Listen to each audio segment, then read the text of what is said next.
Good morning, everybody. It's 10 o'clock and we'll be starting now. I'm Karen Brzezinski. I'm the president of the Calumet Heritage Partnership Board, and I want to welcome you to our 21st annual Calumet Heritage Conference. The goal of this conference is in keeping with our continuing efforts to tell the story of the Calumet region through a group of diverse voices. Due to the pandemic, we decided to do this conference virtually, and as such, we are able to have over 25 speakers that it would have been impossible to do in a live session. We would like to thank our organizational sponsors, Calumet Collaborative, Field Museum, and ArcelorMittal. The Field Museum and the Calumet Collaborative gratefully acknowledge ArcelorMittal for their support of programs in the Calumet region.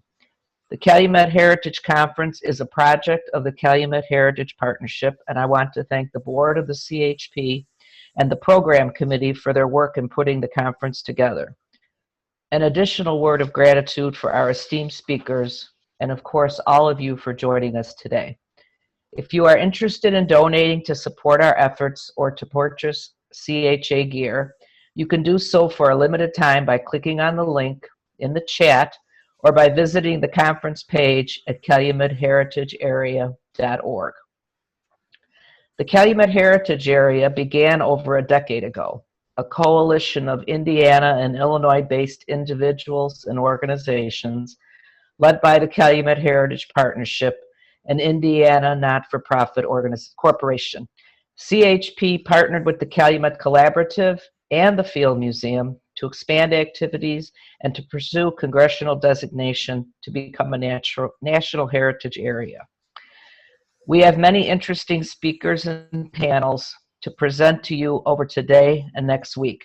If you are unable to attend each session, they will be recorded and will be posted on the CHP and CHA websites. Because we are recording each session, we have all attendees in listen-only mode or muted to ensure sound quality. Additionally, you can find a package of conference materials that include a full schedule, a description of each session, bios of the speakers in your email confirmation or on the CHA website. The link to the conference page is in the chat box. If you have any questions or technical difficulties, please add a message to the chat box, and for questions you might have for the speakers, type it into the Q&A box. I now would like to welcome our keynote speaker, Renee Conroy. Today's session will be moderated by Mario Langoni with tech support by Brad Miller. Please enjoy the conference. Thank you.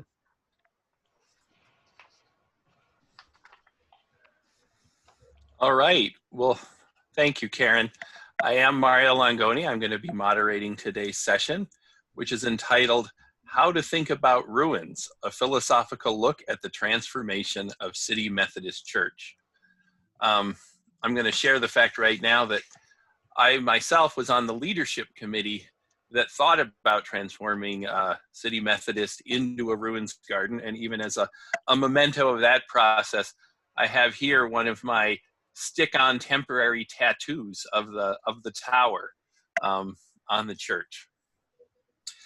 I am an urban anthropologist. I work at the Field Museum, and I've been working in the Calumet region for at least over a decade. And like I said, as somebody who worked on the project, I'll be part of the discussion with Renee as we take breaks from the talk. Our technical host today is Brad Miller of the CHP board and Indiana Landmarks. And the reason I tell you that is because if you have any technical issues, any concerns about the nature of the presentation in terms of your access to it, your ability to hear, anything like that, you would go into the chat function, which is the little word bubble that when you scroll down to the bottom of your screen, you see the chat come up. If you click on that and then you select Brad as the person you're sending your note to, you can send him any concerns you have. For any actual questions you would like to pose today for the presentation, you use the Q&A button and put those in there, and then we will select, take select ones and use those, pose those at the appropriate time. So Dr. Conroy, like I said, she's a philosopher at Purdue University Northwest. And her talk today is going to look at this question of, in some sense, what's a ruin versus what is rubble, what is a reconstruction. And the idea is to contemplate how can making distinctions, clear distinctions, be useful to provide conceptual resources for communities who aim to preserve their physical history while rehabilitating sites of urban loss. In a broader sense, the talk will take on the issues of why thinking about how we think about the past matters. It'll consider competing accounts of ruins appreciation offered by philosophers of art. Several theoretical positions and their underlying assumptions will be explored through reflection on the case of Gary's City Methodist Church. It's an iconic heritage site in the Calumet region, and it's slated to be transformed from a Rust Belt ruin into a ruins garden. The proposed metamorphosis of this structure invites us to think carefully about how the aesthetic potential of ruins can inform their civic value as monuments to a shared regional history. In addition, it encourages us to reassess the basic conceptual lenses through which we envision future possibilities for keeping the past alive in the present. So I'm going to turn it over to Renee. Good morning, everybody, and thank you so much, Mario, for that kind introduction. Welcome to all the participants of the conference, and thank you for being here at this very first sort of kickoff moment, which I'm quite honored to have the opportunity to host. As Mario has mentioned, my work in philosophical aesthetics has recently taken a turn toward a topic that perhaps surprisingly and ironically is new for members of our field, and that is the topic of ruin appreciation and the nature of ruins. But before we jump into the philosophical aspects of the talk, in each case, what I want to do is frame the elements by showing you a brief video. And the reason for this sort of introduction is I'm meaning to launch you perceptually, imaginatively, emotionally, and intellectually into the topics that we'll be collectively thinking about today. And each of the videos I'll show is about 3 or 3.5 minutes. So assuming the technology goes well, and thanks all for your patience in advance because this is my first time hosting a conference presentation this way. The first video is actually a 3.5-minute assemblage that emerged from an exhibit at the Tate Museum in 2014, and it's entitled Ruin Lust. In it, you'll see a number of artworks from the exhibition, each of which is a representation of a ruin. And these are contextualized, I think, rather brilliantly by being displayed not in a museum, but in ruinated spaces. Of particular interest for our purposes today is the narration you'll hear, which is an excerpt from Rose Macaulay's 1953 masterpiece, Pleasure of Ruins. Now, this tome is actually pretty noteworthy for being one of the first, and really still one of the only, thorough aesthetic treatments of fragments of the past that hold our attentions and capture our imaginations, even though, and precisely because, they're in a constant state of disappearing. The specific text you'll hear is from the final essay in the book, which is entitled A Note on New Ruins, and some of its themes will be interwoven throughout the entirety of the talk. So without further ado, Mario, I'm going to attempt the first share screen here. And just so folks understand, we're taking some technical steps here to ensure both the highest possible quality for slides and the highest possible quality for video. So it just takes a minute to do each of these transitions because there's a few things to click on and open and close.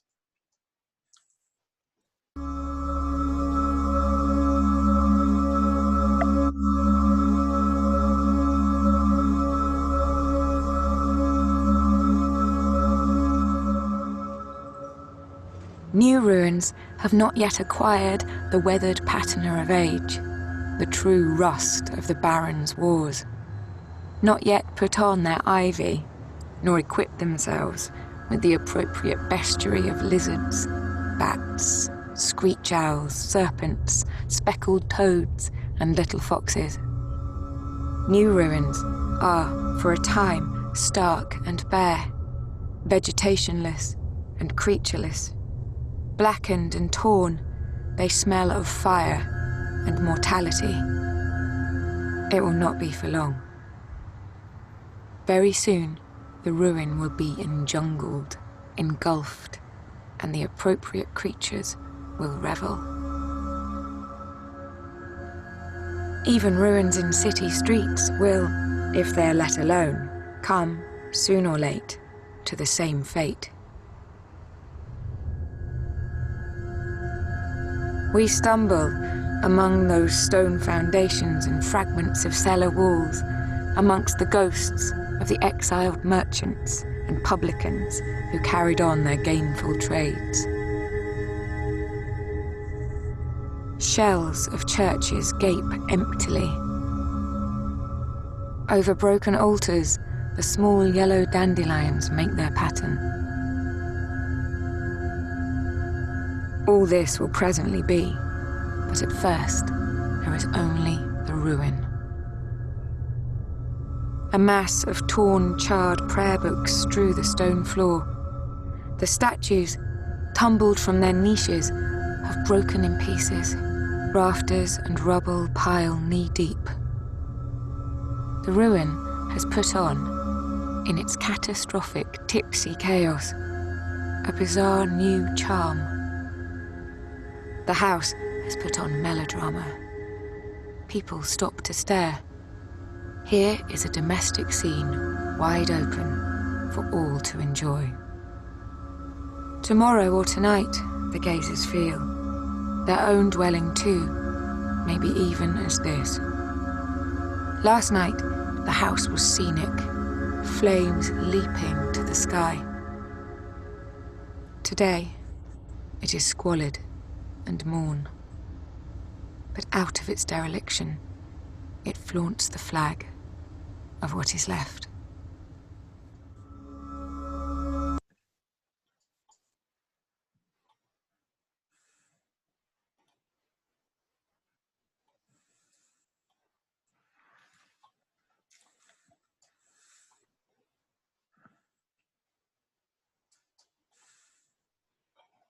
So Mario, are we back in a productive way? Yes. Excellent. Thank you. So with that sort of emotional characterization of how we might regard the aesthetic characteristics of ruins in mind, I want to start just by letting you know what the structure of today's presentation will be and giving a few background reflections before we move to talking about the specific case in our region of City Church. So part one of this talk is actually just going to be sort of how to think about ruins, and I'm going to give you one way philosophers might offer a take on this, both by giving you a bit of the how philosophical backgrounds and concepts might frame ruin appreciation and thinking about ruin appreciation in particular, but also giving you a bit of a what. What do philosophers think about ruins? And in the what portion here, I'm drawing on a series of essays, there are about 30 of them, from this recent book published by Routledge in 2019 called Philosophical Perspectives on Ruins, Monuments, and Memorials. And this is the very first book, actually, that has been created in our field that assesses a wide array of topics in this area and has contributions from a really wide range of philosophers in the field. So instead of focusing on particular theories, what I'm going to do is draw themes and threads that emerge from a variety of different reflections and looking at some of our contemporary themes. And in the second part, we'll get down to the real regional business and think a little bit about the ruins proposal, and I'll invite Mario there to contribute where he can add some helpful commentary. I'll provide a brief historical overview, and then I want to try to find a way to take the materials from the first part of the talk and actually give them an application to this particular case, suggesting both how the case may positively affect or inflect our philosophical thinking, and also perhaps how philosophical tools could help affect what we would want to do with this specific civic icon. So without further ado, thinking about ruins, I'm going to start by offering two conceptions of philosophical thinking, one provided by the philosopher you see at the top here, who may not be familiar to everyone. His name is Wilfrid Sellars, and he was a famous philosopher of mind working in America, particularly in the 1960s. The one beneath is perhaps more familiar, and this is our famous German philosopher Ludwig Wittgenstein, whose work really started to become influential in the 1920s, and his most famous work, The Philosophical Investigations, was published posthumously in 1953. Now, I want to actually thank Mario and also Madeline Tudor for reminding me that one of the really important things about philosophy is it gives us the chance to explicitly think about how we think, and indeed about how we can manage to think about how we think, which is a bit of a tricky business. Today, we're just going to be using these philosophical ideas presented by Wittgenstein and Sellers to remind us of some methodological elements about philosophy, but also to make one very simple point. And that is that what we think, and even what we're able to think about rocks, tigers, politics, history, airplanes, cars, pandemics, and even strawberry jam, is always going to be rooted in the conceptual lenses that we bring to bear on our experiences, both of the world and on our experiences of ourselves, as Descartes would have said, as thinking things. And like the glasses that I'm wearing, these lenses can become scratched or they can become occluded without our really recognizing it, because they're the very things we use to see. Now, of course, we can remove our physical spectacles and examine them for flaws that might impair our vision. And in many cases, we can even clear away yesterday's accumulation of grime and improve our vision. But can we do something similar with our conceptual lenses? Now, this will be a rather trickier business, since these are the very things through which we think, but philosophers believe, or at least we hope, that such productive reflective activity is possible. So the very first section of this talk is actually something that frames not only the talk, but I hope the conference as a whole, by inviting us to consider not only what philosophy as a discipline aims to do, but also how very powerful all of our conceptual lenses are. And this is particularly important when we sit back and we reflect on the histories we are creating and sharing through the stories we tell about our region in essays, artworks, exhibits, philosophical talks, and my focus today, preservation projects. So to start with Wittgenstein's characterization from his famous early work, the Tractatus, he tells us this: the object of philosophy is the logical clarification of thoughts. So philosophy is not a theory, but an activity. A philosophical work consists essentially of elucidations.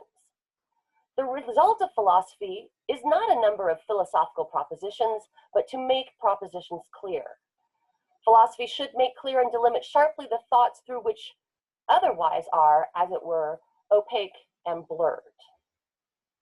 To which Sellers adds, in terms of his ideal of what philosophy should achieve just 40 years later, to achieve success in philosophy would be, to use a contemporary turn of phrase, to know one's way around, and not in that unreflective way in which the centipede of the story knew its way around before it faced the question, how do I walk? But in that reflective way, which means that no intellectual holds are barred. Thus, philosophy is a reflectively conducted higher order inquiry that's continuous with, but distinguishable from, any of the special disciplines. And the understanding it aims at must have practical force, guiding our activities, both theoretical and practical. So I start here because there are 4 ideas from these 2 famous descriptions that I think will be useful for us throughout the entirety of the talk. And the first is that everything that will happen today and in our Q&As reaffirms the idea that philosophy is an activity, something that's interactive on many occasions, and certainly not something that aims to generate a static list of truisms. So if you thought you were coming to learn the truth here this morning, I apologize in advance. That's actually not quite what's going to happen. But secondly, it consists essentially of elucidations, which just means we're trying to clear up any potentially previously unnoticed conceptual confusions, which sometimes means we first have to move around a little bit and dig just to try to reveal them so we can be clearer about what's true of ourselves and our world in all its various dimensions. The third is that, insofar as no intellectual holds are barred, the activity openly explores previously unexamined possibilities without fear of intellectual consequences. So we may confront surprises, and we may indeed embrace those as part of the process and the activity of doing philosophical reflection. And finally, and this is most important for me today as the keynote speaker for this conference, I want to underline that philosophy is ultimately a practical endeavor, rather than a mere armchair rumination, which I think is something that it is typically believed to be. This is something that needs to matter. So hopefully by the end of the day, we'll come to a place where the conversations we have framed by some philosophical concepts can matter in the regional stories and projects that will be told and undertaken going forward. Okay, so now I'm going to go a little bit less to reading and a little more to talking through in a way that would be consistent with teaching in a classroom. And I want to start by thinking a little bit about the special aesthetic tools that we have when we approach philosophy from the discipline in which I'm a specialist. So first of all, just as a bit of historical background, the word aesthetic comes from the Greek root aesthesis, which literally translated means through the senses.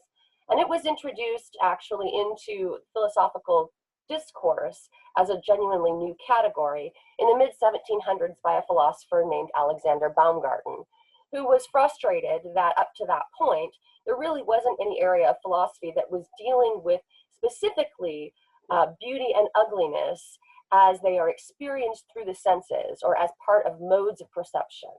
So aesthesis, as the root of aesthetics, always points to the fact that our discipline has a perceptual orientation as well as a conceptual dimension.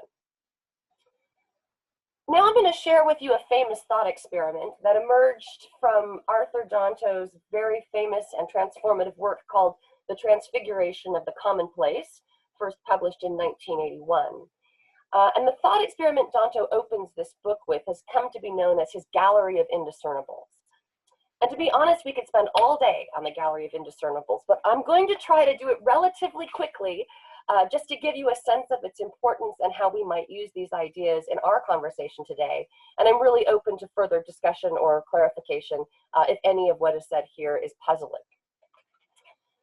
So insofar as we have a thought experiment, Danto's asking us to imagine a scenario. So imagine yourself walking into a physical art gallery to see a whole series of canvases on the wall that, from a distance, are perceptually indistinguishable from one another. In fact, let's imagine something specific about them. Let's imagine they're all exactly 4 feet wide by 4 feet long, and they all have the exact same hue of red painted on them to the exact same degree of saturation. So when you walk into such a gallery, you might immediately be puzzled, thinking perhaps the curator just sort of lost creativity in putting the exhibit together, having apparently exhibited the same work 6 or 7 or 20 times in the case of some of Danto's examples. But Danto points out that these are actually potentially very different things, even where some of them are works of art, very different works of art with very different aesthetic properties and very different artistic features that would give rise to very different judgments. And that our conceptual lenses, what we know about what their titles are and their history of production, changes actually how we perceive their qualities and make judgments about their value. So here are just 6 of the items you might find in Danto's Gallery of Indiscernibles. The first, which is the first one he discusses, is called Israelites Crossing the Red Sea. And this is a depictive artwork. It's a representational work of a biblical story. The idea is first suggested actually by the Danish wit Søren Kierkegaard in his writing. And what we're supposed to envision, knowing that this is Israelites crossing the Red Sea as a representational depiction of a biblical story, is actually a specific moment. That is, that the Israelites had already crossed over and the Egyptians were drowned. Now, what might be less clear is which perspective we're supposed to be seeing this as depictive of. Is this what it looked like to the drowned Israelites, or is this what it looked like to the, sorry, not to the drowned Egyptians, I'm sorry, or is it what it looked like to the Israelites looking back on the Egyptians? So there may be elements of ambiguity here, but it's clearly a representational depictive canvas and has a variety of properties in virtue of that fact. The next one we're to imagine is actually a portrait. And this is a portrait now of Kierkegaard himself that's done by a famous Danish portraitist who's also a little bit witty. Kierkegaard writes that in the end, his spiritual turmoil throughout his life melds into a single mood, a single color. So here we have a canvas that's meant to be representational again, but this time metaphorically representational, that is, of a mood, and also expressive of spiritual turmoil. In this case, where the first work might be well regarded as ambiguous, the second one is potentially regarded as very powerful, quite different properties. A third work, and one of my favorites, is called Red Square. This one is a Moscow landscape described by Dante as a work of great cleverness. Again, a representational work of art of a place, but the cleverness consists, of course, in the riff on the name rather than the fact that it's a representation of what the city in Russia looks like.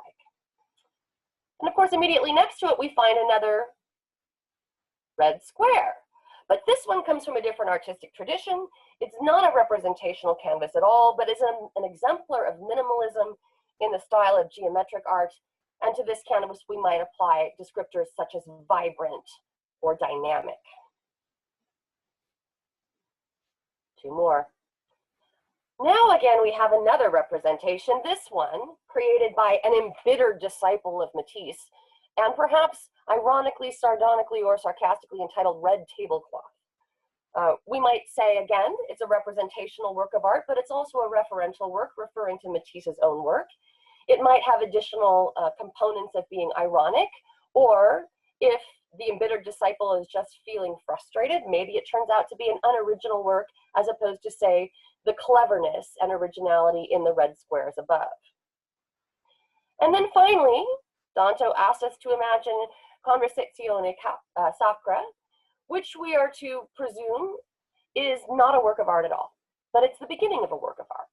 It's actually the grounding for what would have been the masterpiece created by an Italian master that was never finished because of his untimely death.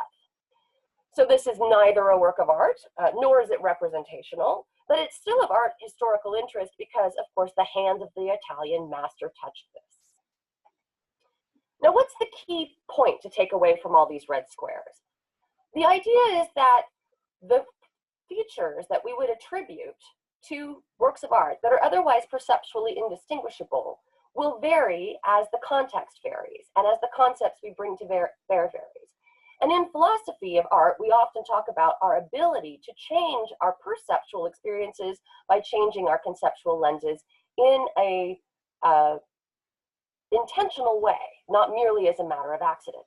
And so now I'm going to give you a chance to practice a little bit. Some of you may be familiar with this example, and it also appears in Wittgenstein's Philosophical Investigations most famously. So first, just take a minute to look at it. Don't look it up on Wikipedia.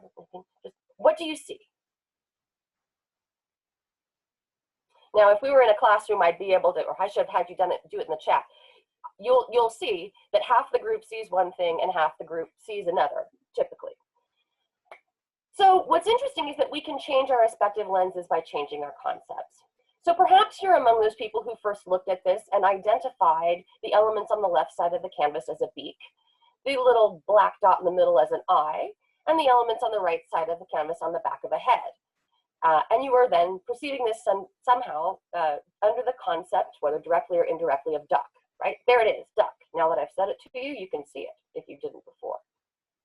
But others of you will have looked at this and you will have said, oh no, those things on the left are ears, and that thing in the middle is an eye, and the bit on the right-hand portion is the nose of the bunny. In other words, you will have perceived it under the concept rabbit, and so your perception of it will have shifted. Now, what's really fun to do, and I think what artists play with a lot, is the idea that we can do this kind of aspective activity intentionally. So now duck, now rabbit. Now do it again, you can go back to duck, and you can feel how the perceptual space actually changes for you as you change your concept. So this is crucial because that kind of inspection will be associated with what we have been calling, since a very famous article in 1970 written by Kendall Walton, Categories of Art, the relevant perceptual categories within which we would place various artworks. So what you'll see in Danto's example here, for instance, is that all 6 of these belong in different categories of art. None of them are in the same category. And that, again, changes our perceptual features.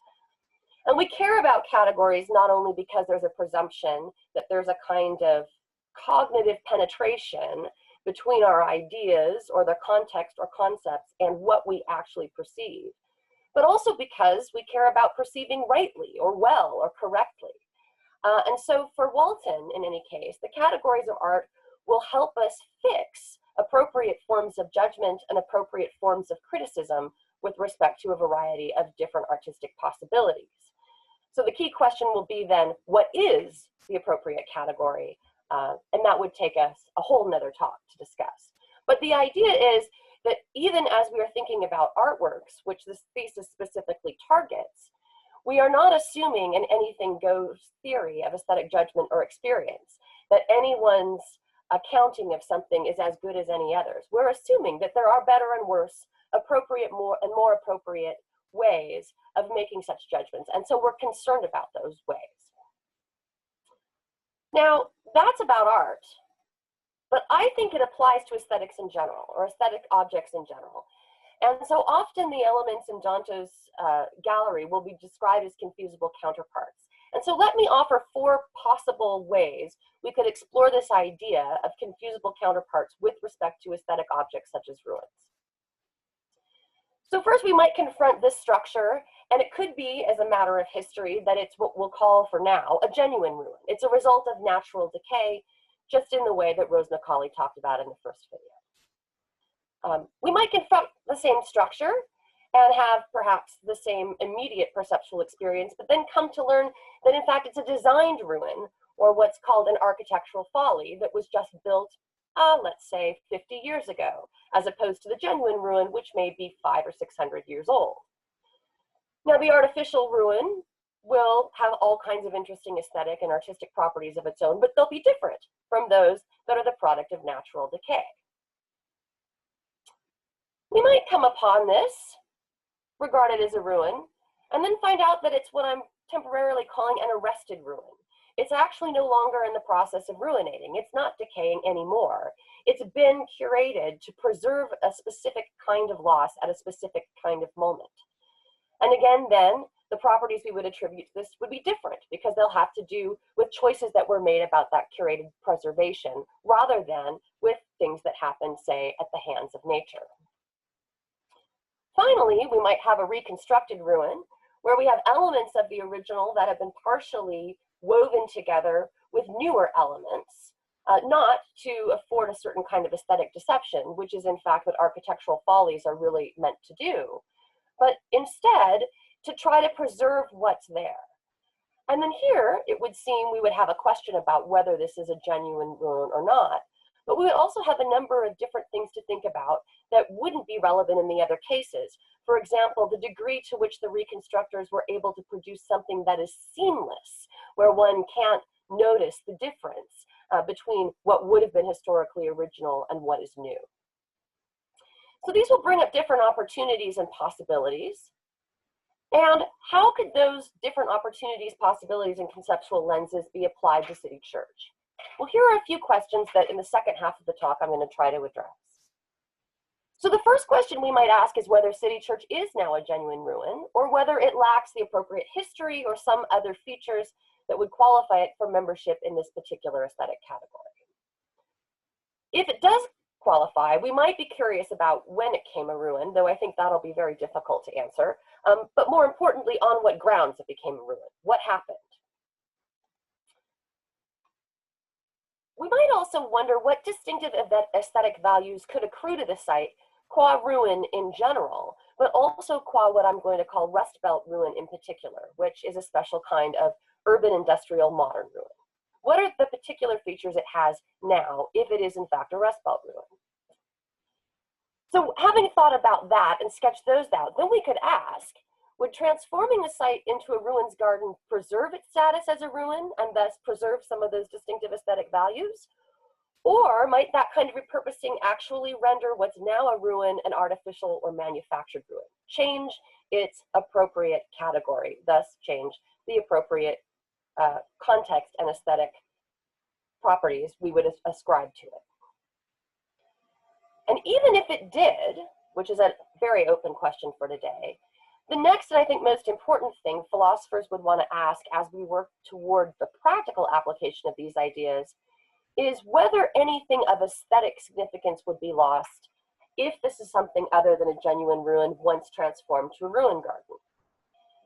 Now, one of the things I just want to mention very quickly before I go on is that these are all very focused issues in aesthetics. They're not to say they're the most important issues that we should have in public conversation, because there are economic issues, historical issues, civic issues, ethical issues that all are going to intersect with these aesthetic considerations.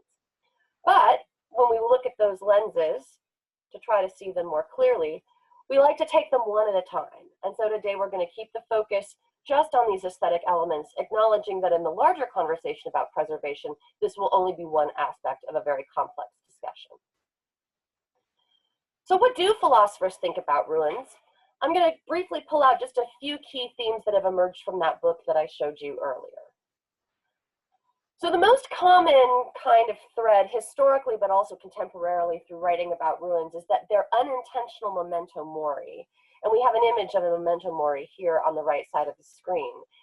It literally means, it's an artwork that literally means remember your death. And if you look at the very bottom of this particular one, it has a little quote that, paraphrased in translation, means if you are aware of your death, then you will do no evil in life. So the idea of engaging with a memento mori as an artwork is really meant to have a salutary ethical effect, not simply to be depressing in some way. This memento mori has all the standard features of one, so things you would perhaps not have noticed. The skull is a kind of obvious representation of death, but the candle is of course snuffed out. The flowers are dying and falling from the vase. We have soap bubbles down here at the bottom, which are of course evanescent and will burst quickly once punctured. And in the very back, that curtain is actually a representation of the curtain of life with a little rip in it, a tear, right next to which is the hourglass, running, running, running. And these are all very common features of intentional memento mori. Philosophers tend to think of ruins as unintentional memento mori. They bring us into similar kinds of contemplations as these artworks do, but their unintentional status is important. So we'll say a little more about that as we go. There's also a lot of discussion about different kinds of ways that ruins provide us with confrontations with other aspects of our humanity, not just the fact that our lives have an end on them. So we have various discussions of different forms of human frailty, the fact that our projects are fleeting and disappearing and evanescent and impermanent, various reflections on the fact that ruins tend to bring us into confrontation with our own overweening sense of enthusiasm or hubris, maybe by overbuilding something, and this perhaps might be relevant to the city church case in particular, and then by showing us that nature will overtake those efforts with its own might. Some very important work recently done by Carolyn Korsmeyer, who's probably the leading person in this field, has it that ruins are confrontations actually with the limits of human understanding. And I'll say a little more about that in a minute. We also may just see them as confrontations with the disorderly elements of our lives, the chaotic elements, and also the inevitability of cycles. Now, as Mario pointed out, it is a common assumption among philosophers writing in this area that there's a distinction to be made between ruins, or genuine ruins, or proper objects of ruin appreciation, depending on the philosopher, and rubble, or things that are recently damaged. And so just very quickly to give you a sense of how that sounds, I'm going to read you just a section from Carolyn Korsmeyer's recent work called The Triumph of Time. And she starts it this way: vestiges of the past are not always appreciated as such. Sometimes old structures are regarded as warehouses for building materials, and valued chiefly for spare parts. Often they appear to be encumbrances to progress and are disvalued enough to be torn down. Sometimes they're feared as the dwelling places of ghosts, left intact but avoided. Occasionally, they are granted their own cultural category, ruins. Ruins are ruined, yet at the same time they can be diminished if restored. And this is an ongoing concern in preservation projects for us to address as well. This observation indicates that, as a rule, ruins are objects of considerable age, though whether that age is 100 or 10,000 years depends on the object and its circumstances. But the fact that a ruin does not invite repair distinguishes it from damaged buildings that might be reclaimed and reused. Ruins are thus different from rubble and from objects recently damaged, for while the destruction of war or nature may have wrecked a structure during some point in its history, it is the passage of time that completes a ruin, rendering it something of value, including aesthetic value in its own right. This point is also underscored by another colleague, Peter Lamarck, who says that the distinction between ruins and rubble would be that the ruin has some kind of significance such that its destruction would matter. Now, another key set of themes that emerges from almost all writing on ruins is that they have a hybrid or dialectical nature, and this is brought forth in a variety of different tensions that are explored across this recent book, but also the history of writing on the subject. Some such tensions or hybrids or duos include things like a nature-culture clash, the importance of the presence of what's there and the absence of what has disappeared, the collision of the past with the present, the collision of what we know because of the historical remnants that remain and what we can only guess about or may never know. The collision between what is perceived, the structure that we see, and the elements of it that we can only fill in through imagination.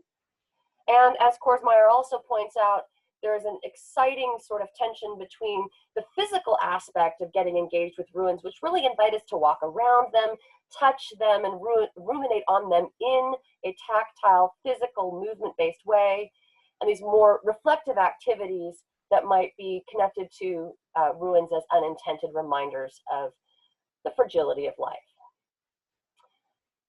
Now, there's a more contemporary term that I won't discuss here that's been made popular by Woody Allen.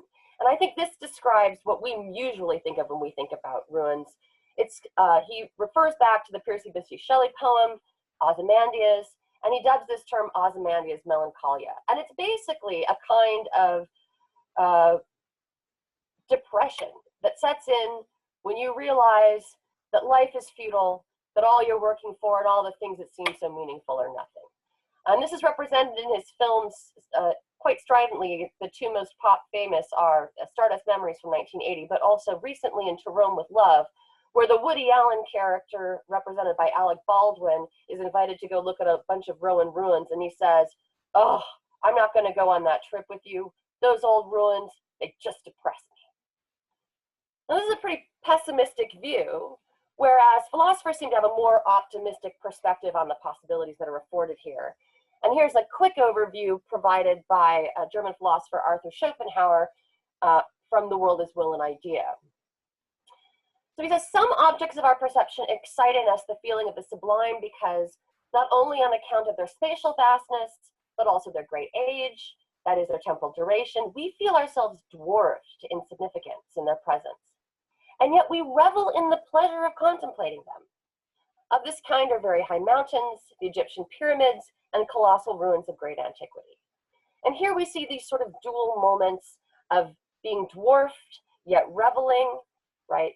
Not finding the experience entirely melancholic, but having the melancholy become what Ginsberg called a strange kind of pleasure, sometimes referred to historically as a negative pleasure, which sounds a bit paradoxical.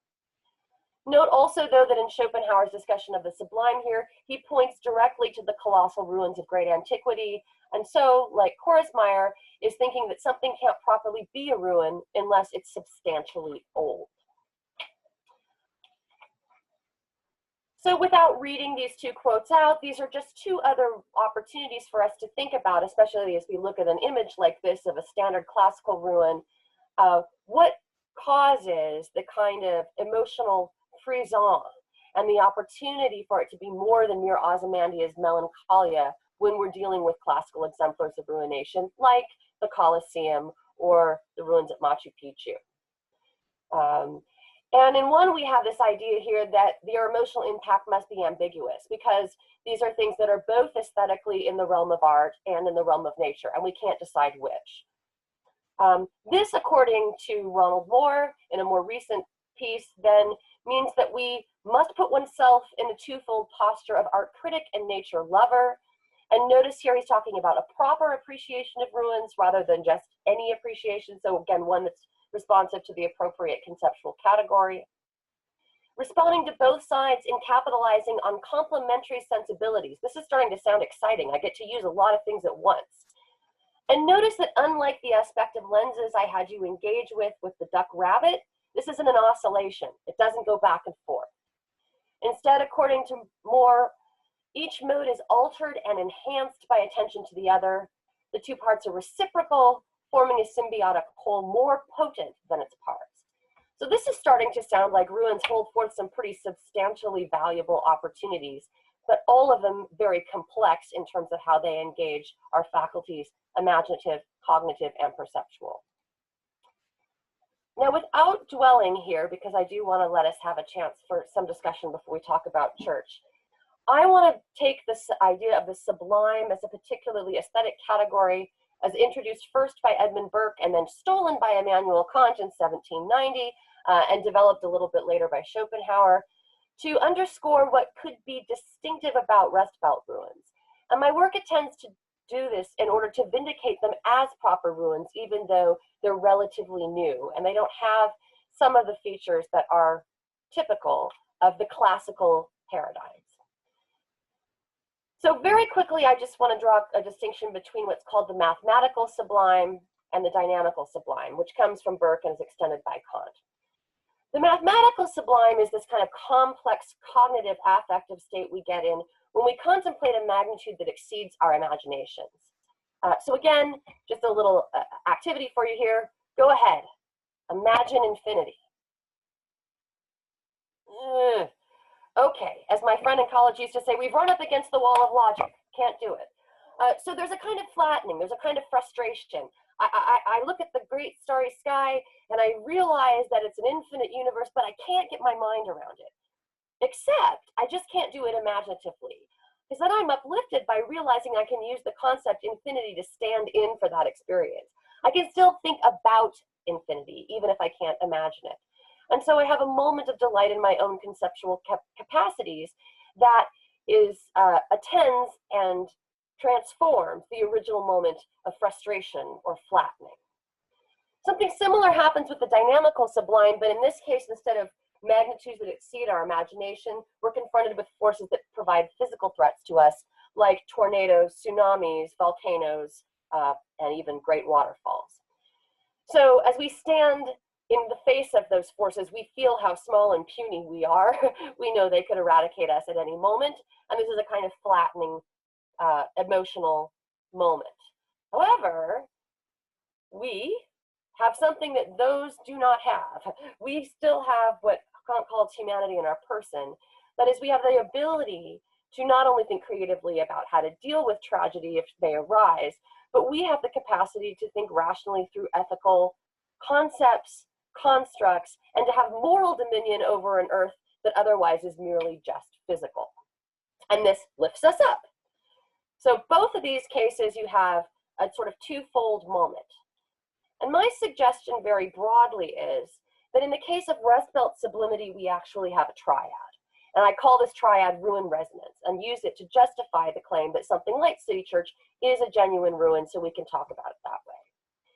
And very briefly, the idea is, you look at perhaps the exemplar of the Rust Belt ruin up in the left corner here, is that the flattening, I think, is pretty immediately emotional when we're devastated by what we see has happened in and to the cities that we live in and love. But there is a kind of uplifting moment when we realize that cultures might, which may have flattened something, need not diminish our ability to have moral treatment of one another and moral engagement with what comes next. And so in the Rust Belt case, because these are new ruins, I suggest that they then invite a third moment of envisioning what that new future not only could be like, but should be like.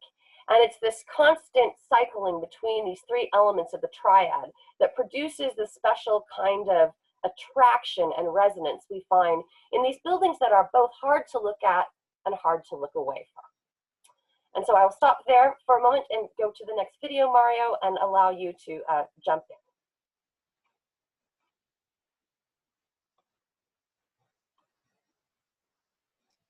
I think what it makes sense to do at this moment is, though, invite people again. You can put questions in the Q&A box. And I think I will also ask Renee just a sort of a clarifying question before we move on to the next section. The assertion that in some ways there are better ways to think about something that, you know, aesthetic philosophers put forward. Can you explain that a little more in relation to ideas of, say, the utility of certain ideas over others versus asserting a kind of my brain is better than yours kind of assertion? How should we understand that? Good. Thank you so much for asking this, because it is always a puzzling aspect of aesthetics, since of course aesthetic judgments are subjective. I make a judgment of beauty on the basis of something I felt.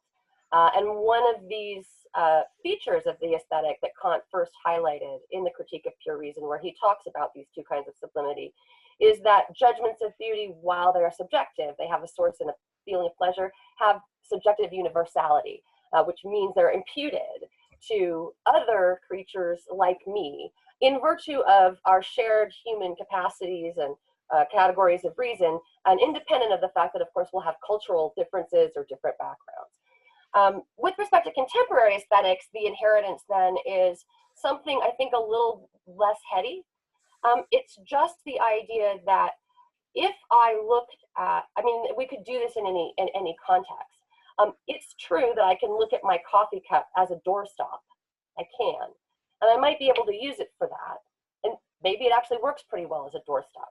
But this is an intentionally designed artifact, right? And my real question is, does it do its job as a coffee cup, right? So if it's got a hole in it and it doesn't hold coffee anymore, well, it might be lovely for some other purpose, but I have a legitimate claim to say, objectively speaking, not a good coffee cup, or it has a certain set of properties. And so similarly with our art cases and maybe broader cases of aesthetic objects, because especially the art cases are intentionally designed artifacts, they may not fit in only one category, and that's something I should have said. So you can have multiple category membership. There can be genuine disagreements about which category something belongs in. But if I took, say, the canvas I happened to just sort of paint red yesterday in my garage to see if I liked that color to put on my house, and said, well, it has the same properties as the minimalist geometric art red square. The answer is it doesn't. And I've made a kind of mistake because I've made a category error of some kind. But this isn't something we know a priori, right? This is something that's informed by the history of the work, which category these things work in best. So the thesis is going to be complicated. And that's what invites really interesting discussion between, say, art critics. Does that help, Mario? Yeah, for sure. I think in some sense, in terms of the idea of making moral judgments, it's more, it sounds like you're saying too, it's more a matter of making, well, for lack of a better word, than aesthetic assessments of a sort, how to correctly make an aesthetic assessment of something in relation to what it is intended to be or might be. Yeah. And really to what it is or can reasonably be attributed to rather than something else. And I should also say that when I made the reference to moral judgments with respect to the sublime, that doesn't have to do with this kind of correctness. Those are just cases where we happen to recognize, oh, well, I have this other aspect of myself that makes me an autonomous agent deserving of moral worth. And the tornado is great and powerful, but it doesn't have that special thing. So there's not a correctness element there. Okay, great. I think what we'll do is your next video is an introduction to the second half, if I'm not mistaken. Okay, so I think we'll probably get more questions as we move into the more concrete discussion of the city church. And so I'd say let's just proceed to that at this point, and then we'll circle back after the second half here and get more feedback from the attendees. So in anticipation of this video, it is about 5.5 minutes. And I'm only going to show maybe the first 3 or 4, but I think you may have shared the link in the chat, and so people can feel free to watch the whole thing. I think it's fairly stunning assemblage. So let us see if we can do this successfully one more time.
I think that's a good place just to pause right there.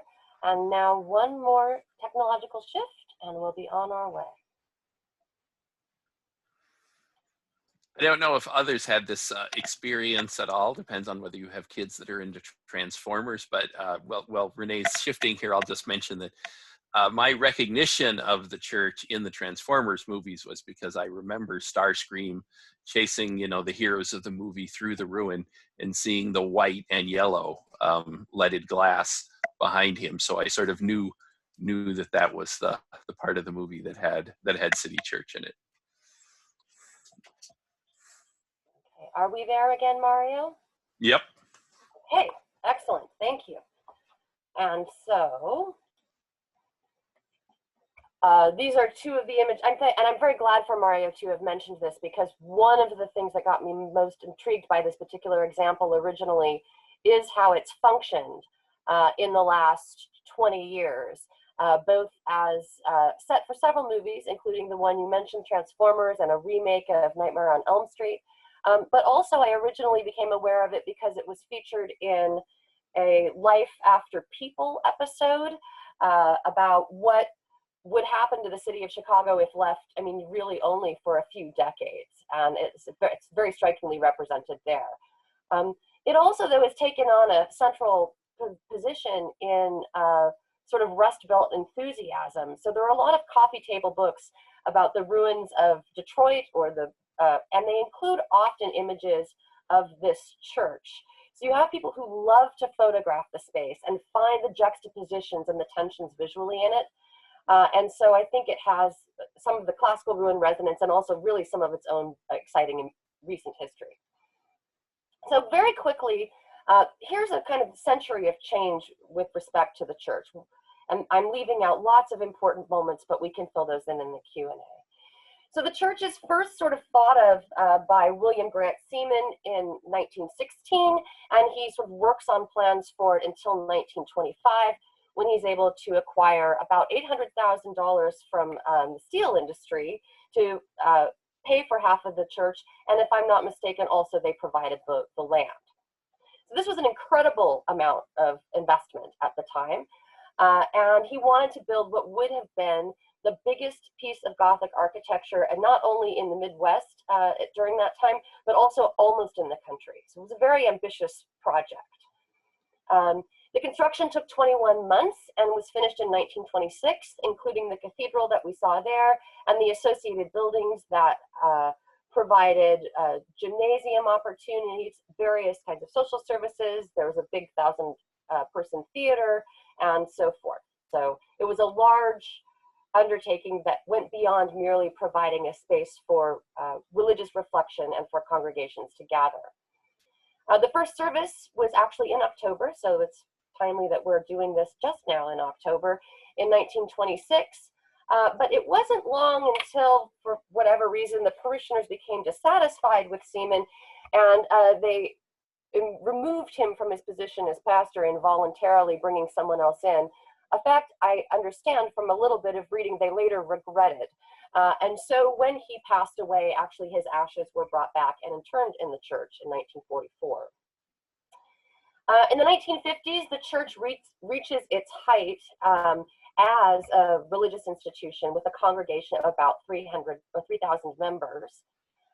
But in the 60s and 70s, for reasons all too familiar to everyone who knows this region, there's a substantial decline in the congregation. And by the end, in 1975, there were only 320 members left registered, and only about a third of those were attending services in a building that otherwise was able to hold 3,000. In 1975, then, the building is actually closed as a church, but that doesn't mean the site wasn't used at all in some of the ways we've already suggested. But also, it had a connection to Indiana University since 1949, who were using some of the classrooms for various elements of their own teaching and the theater as well. In the 1970s, Indiana Northwest was given sort of full control of those buildings, and they did use some of the administrative buildings of the satellite campus for a bit.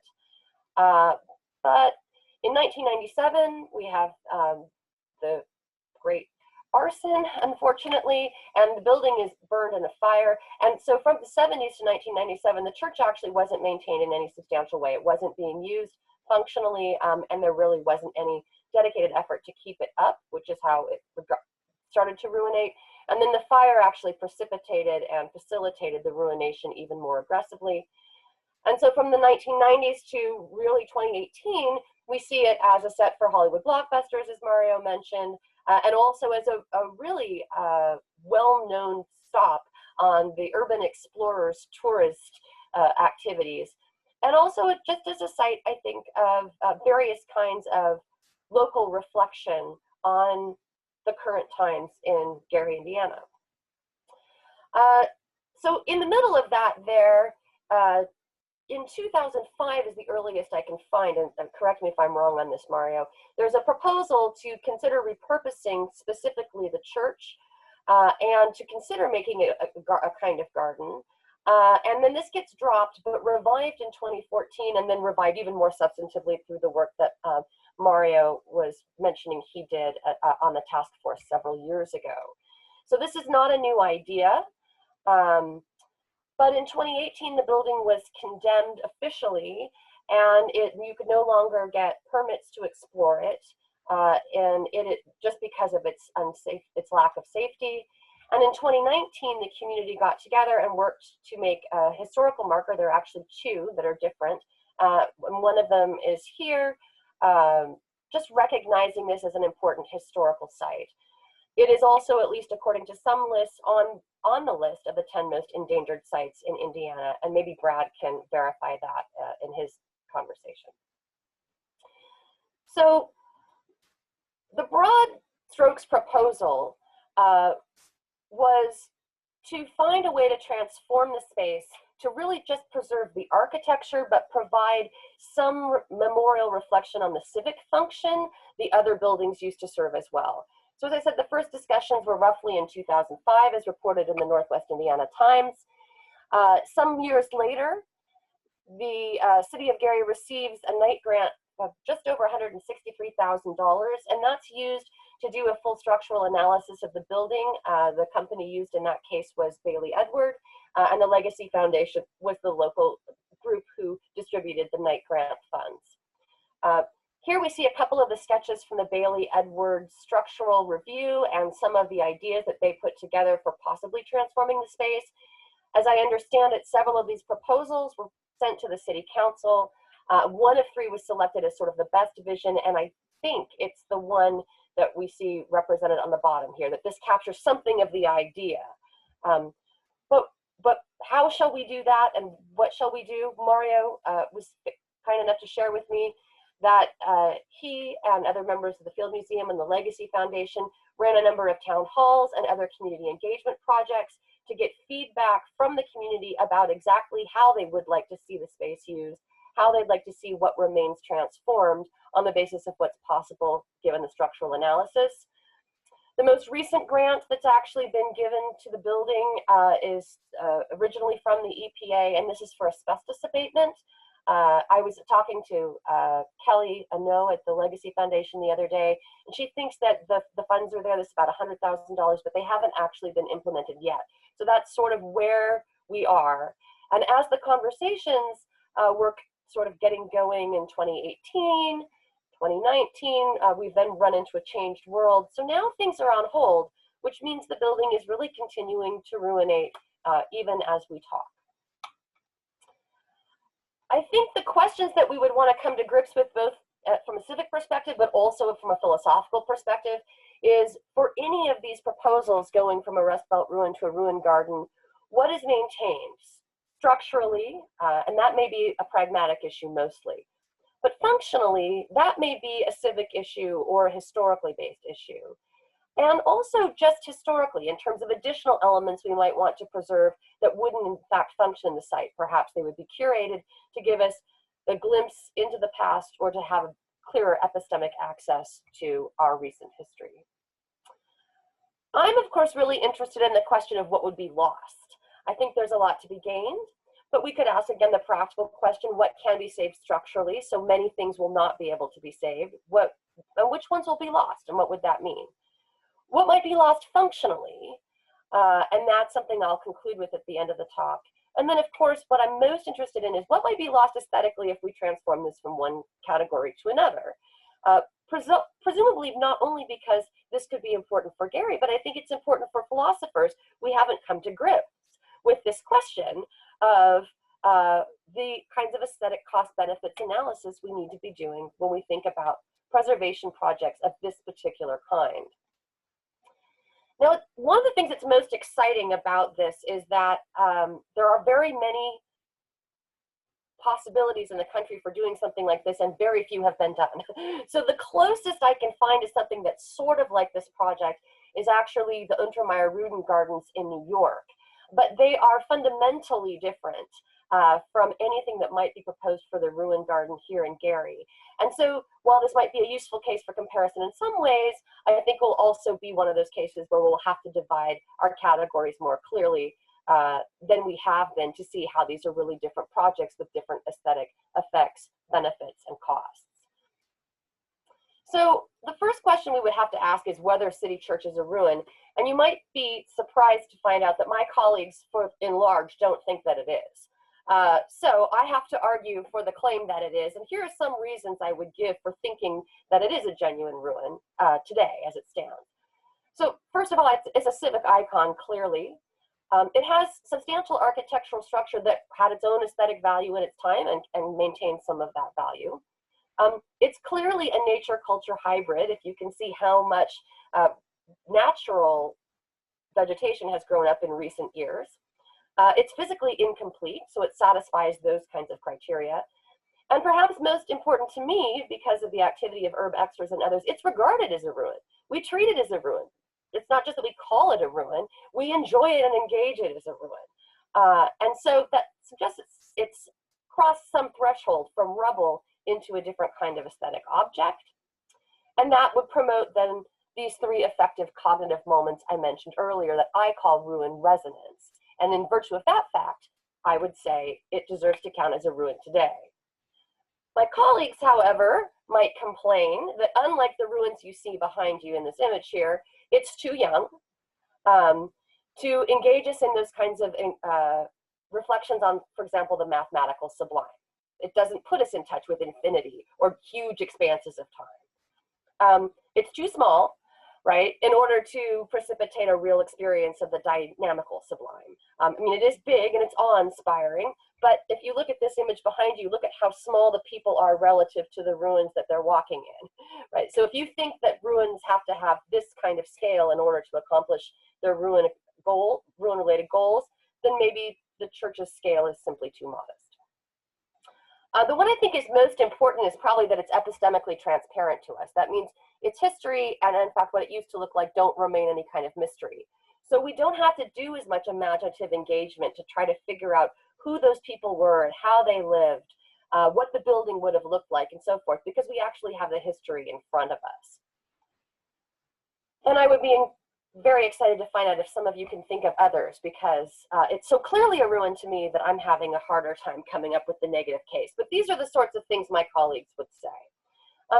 They might also be a little bit concerned about how I would parse when this thing actually became a ruin and on what specific grounds. But I'm going to say that it did sometime since the fire, very roughly, like there's no specific point. But in a kind of development of ruination, it's sometimes since the fire, largely because that's when it starts being regarded as a ruin by both people in the community and by people who are not from Gary, Indiana. So very briefly, here are some of the potential aesthetic aspects of it if we considered it a Rust Belt ruin. Qua ruin, we see the kind of aesthetic properties like grittiness, or what Rose Macaulay called the patina of age. There's a kind of textural and visual complexity that it has in virtue of the combination of natural and artifactual. There's also an element of it as authentic, and this is an idea that's presented by Carolyn Korsmeyer in her most recent book called Things, In Touch with the Past, where she puts forth an important connection we have to things she calls the transitivity of touch. My being able to touch physically an object that somebody from the past also laid hands on gives me a special kind of affective connection to them, even if it doesn't mean that I know them better. And that has a resonance then that gives ruins the sense of maybe having an aura, as some people like to talk about it. And that'll often grow from actually having the right history, actually being the real deal. Qua urban ruin, I think we have the marks of recent history here, which are very, very interesting. So we see some of the elements of the graffiti in this slide, and they're very different kinds of graffiti. You also saw some very complicated graffiti in the images and video. Some of these then have expressive qualities, which contribute to the aesthetic aspects of the church qua ruin. Some of them might be angst-ridden or express frustration. Others seem to just be expressions of taking ownership. And some, for example, this one right here where we have the sort of filigree blue thing, seem to be a way of trying to beautify while also acknowledging the kind of growth of the swaying grasses next to the column. But in addition, I think we have specific formal qualities because it's an urban ruin rather than a classical ruin in the English countryside, for instance. So there's some really substantial dynamic contrast between, say, the lush greenness of the vegetation and the starkness of, for instance, some of the graffiti. And I think also there's a sense of perceptual dissonance here because we see piles of asbestos, piles of soot, we see the evidence of looting, and that is coupled with the sort of seeing the soaring buttresses that are meant to take our eyes up to the heavens and remind us of the sublime or awe-inspiring. Also, because it's a modern ruin, we do have this opportunity to envisage, and I won't say anything more about this here, but Mario mentioned the RFP that they had for this project. And I think this is a really exciting opportunity where we start to use new creative ways of thinking about it as a ruin and its place in the community by asking what kinds of art projects will fit in here seamlessly. So for instance, I asked Kelly the other day if anyone had suggested an artwork in the garden that might be a sculpture that itself ruinates or is meant to change over time, just to honor the history of the church as something that has become a Rust Belt ruin. So would it continue to be a ruin? You might say yes, the parts of the original structure will remain and the structure would still be incomplete. But my colleagues would likely respond by saying that the remaining parts will be frozen in time. So what you'll be left with is a representation of a ruin rather than a genuine ruin. You might say, well, sure, it'll still be a ruin even if we turn it into a ruins garden, because it'll still be a nature-culture hybrid. To which I imagine the response, but the nature-based elements will be designed and hence fundamentally unnatural, and so that flies in the face of the kinds of things that we need to develop ruins as, say, unintentional memento mori. You might say would still be a ruin because some traces of its history could be maintained, right? Like the Untermeyer Garden, you could maintain the graffiti. And so you are really seeing that history in your experience with it, even as it's transformed into a ruins garden. But the response to that might be that this kind of selective curation of the urban marks would render the site a museum then, rather than a ruin. If we left them all and let them keep building, that would be consistent with ruination and ruin appreciation. But if we just select a few or we curate them heavily, now this looks like the site has become a museum. So in closing, I just wanted to point out two things. One is Mario had mentioned to me that there was a suggestion in this process that there be a panel made through which you could see the old structure in front of the new, and I think it would look something like this example I found elsewhere. So this reminds us of the kind of excellent creativity we have to keep sparking aesthetic engagement with the past and the present using contemporary tools. But I also think it's really important to remember that this was a church, and so I want to close just by a reflection offered by Noel Carroll, who's really today's most famous working contemporary esthetician, on an article he writes called Churches as Memory Machines, where he's reflecting specifically on the art in Catholic churches, but where his reflections, I think, may help us here too. So one of the things he says is the function of art in Catholic churches, indeed the churches as a whole, is memorial, not only in order to recall the past, but also to stimulate sorts of feelings, behaviors, and beliefs that those memories are intended to rekindle. In that respect, Catholic churches, as memory machines, discharge a primary function of any culture whatsoever. That is, they're designed to sustain over time the existence of the culture of which they're a part. So Carroll in this article chastises philosophers of art for tending not to think about the original socio-historical functions of aesthetic aspects of churches, such as their painting or their buttresses or their columns, which were really meant to inspire a kind of religious reverence and awe, as well as, in that case, to teach specific biblical stories. And so I would suggest that we too, as we envision the future for Rust Belt ruins, don't forget whatever functions they discharge as memory machines based on where they started. Trying to keep that in mind, and part of the story we tell and the aesthetic opportunities we build will, I think, be primary. And thank you very much for your very kind attention. Well, let me say for everyone, Renee, thank you very much for that. If webinar format and Zoom here didn't keep all the attendees muted the entire time, I'm sure we would be hearing the appreciation of the folks that are here.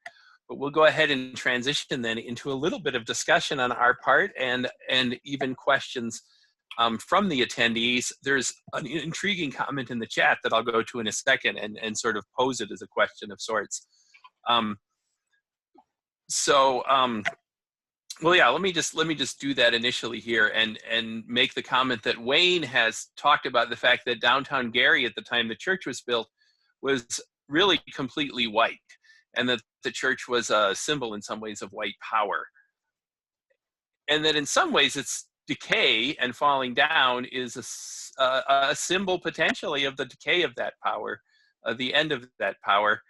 I just wonder if you want to comment on that in some sense, if the different kinds of meaning that can be attributed to a ruin and how carrying parts of that forward become part of its meaning in that specific particular context.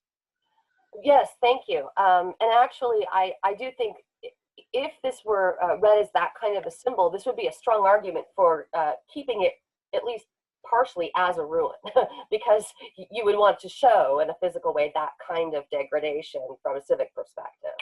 That's why it would work then as a marker. Mm-hmm. From an aesthetic perspective, I actually have to say I'd be interested to hear what you or other members of the community today have to say about this. So I keep hearing a variety of different histories about the relationship between the church and the community. So if you look at the historical markers that were placed out there in 2019, they actually applaud the church for in some way opening up a number of its services and a number of the social and civic opportunities to all communities, even where other churches were completely separated. I think you and I did talk about the fact that congregation remained segregated. But it's interesting that in the historical reflection on the value of this icon, for some people from the region, and in some writing from the region, it's actually that it was less segregated than other similar institutions at the time. So I'm not sure what to make of that, because it would only work as the symbol in the way Wayne suggests. I think if that history were a little clearer to us. Yeah, no, that's super interesting because the history as it was relayed to me by the interns that had done the research in the City Department of Planning and Redevelopment, and then the little bit that I went and looked it up afterward, is in a sense that the historic marker in talking about opening services to African Americans is sort of soft pedaling the discrimination and the segregation. That indeed there was no sense in which African Americans and whites were able to both even use the church for worship. That it was the church of a fully white congregation, and when offered the possibility to stay open by merging with an African American Methodist church, that the white congregation chose to close. They, in a sense, chose to go to ruination of the building rather than be willing to merge with a black congregation and to worship together. This is the story I was told. My assumption is that the references on the historic marker and such to the idea that it was used by people of different races, that it would have been even more the non-sacred buildings, but I'm somewhat speculating there, in asserting that. I will have to look up a resource that I saw even just today where I think I agree with you, and we had this conversation before, but there was just oddly a resource I came across even just this morning that actually was applauding the church for a certain kind of non-segregationism and saying that it was a symbol of that. So I mean, I'd have to go look up the citation, but I find it interesting that there is even a tension in which story we think it should be telling, and I think that's precisely the kind of thing that will have aesthetic effect, but then also will have this broader sort of historical and civic effect where these things are all coming together in whatever we decide to do with the site. Yeah, and if I could add something, well, for one thing, I'd love to see that reference. I'd love to read that one for sure.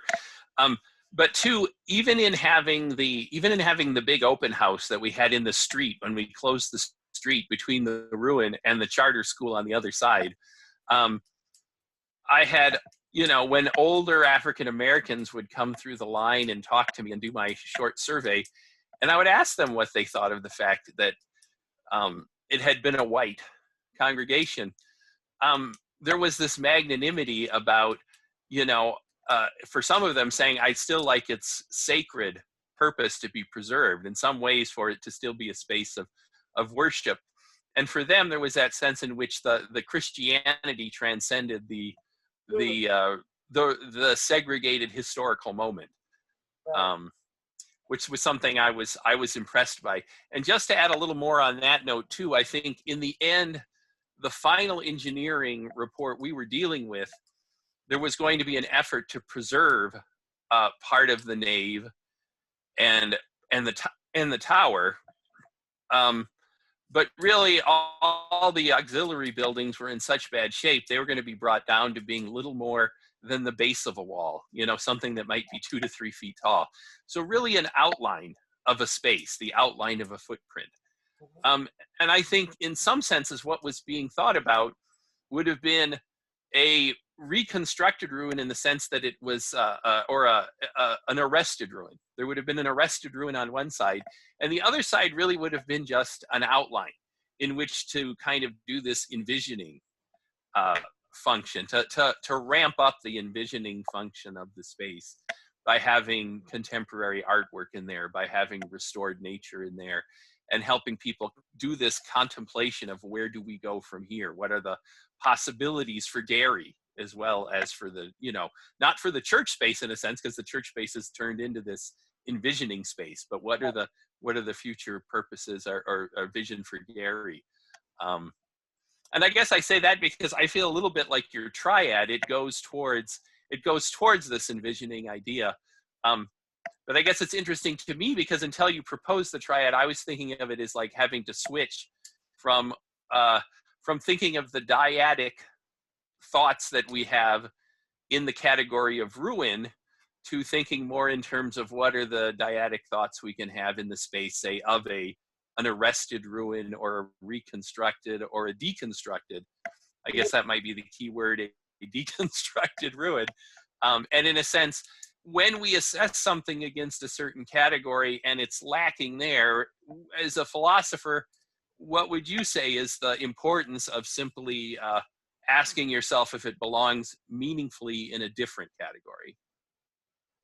Boy, I think that's fundamental. I think before I would want to be dismissive of the aesthetic potential of any particular kind of object or natural environment. And one thing I didn't talk about is there's a tension in philosophy of art itself between the appreciation of artworks and the appreciation of nature. Since I didn't talk about those, they take different kinds of approaches. They have to.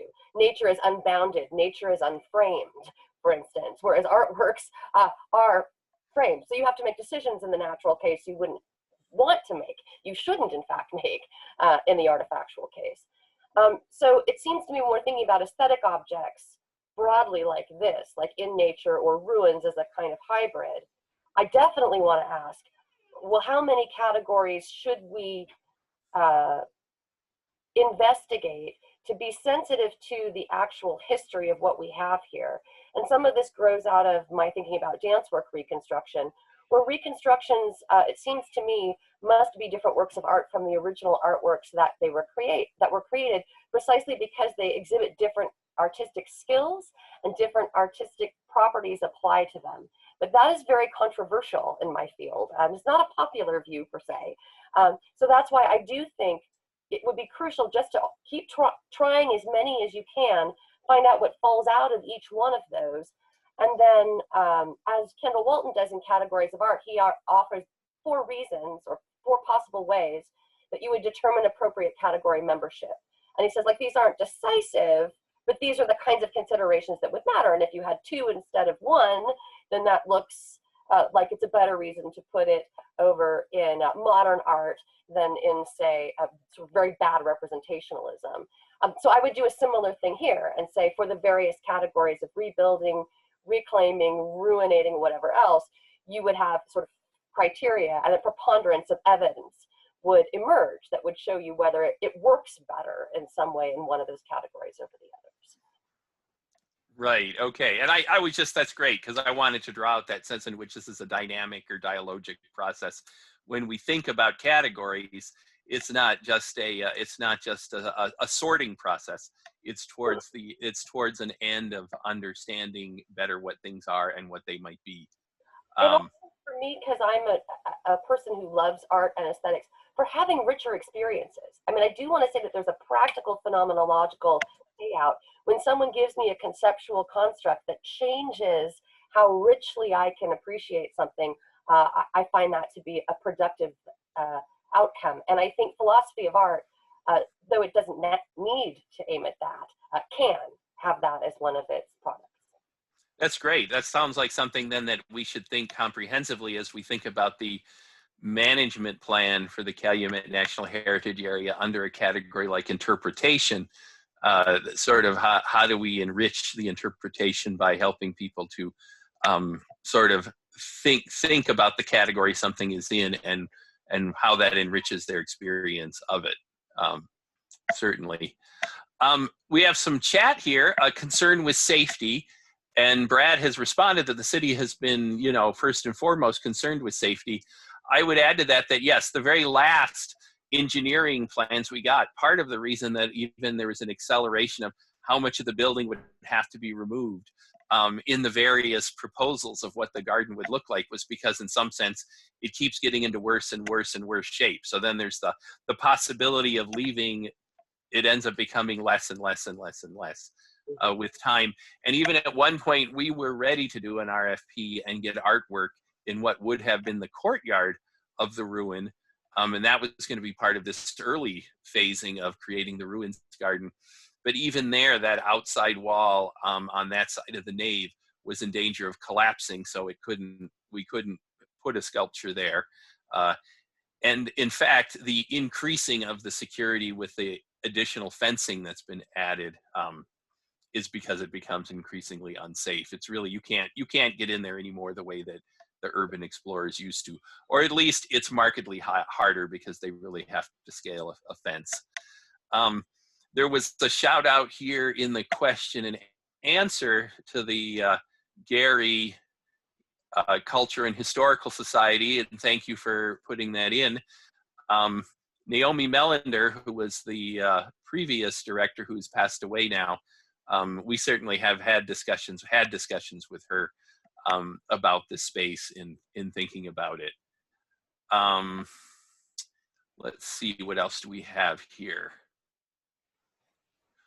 It says Joseph Coates' question. Brad, if you want to unmute and read Joseph Coates' question, because I'm not immediately, maybe here, I'll switch from the chat to the questions. Hi, Joe. Joe's actually one of my colleagues at PNW, I presume. Our librarian, if I have the right person.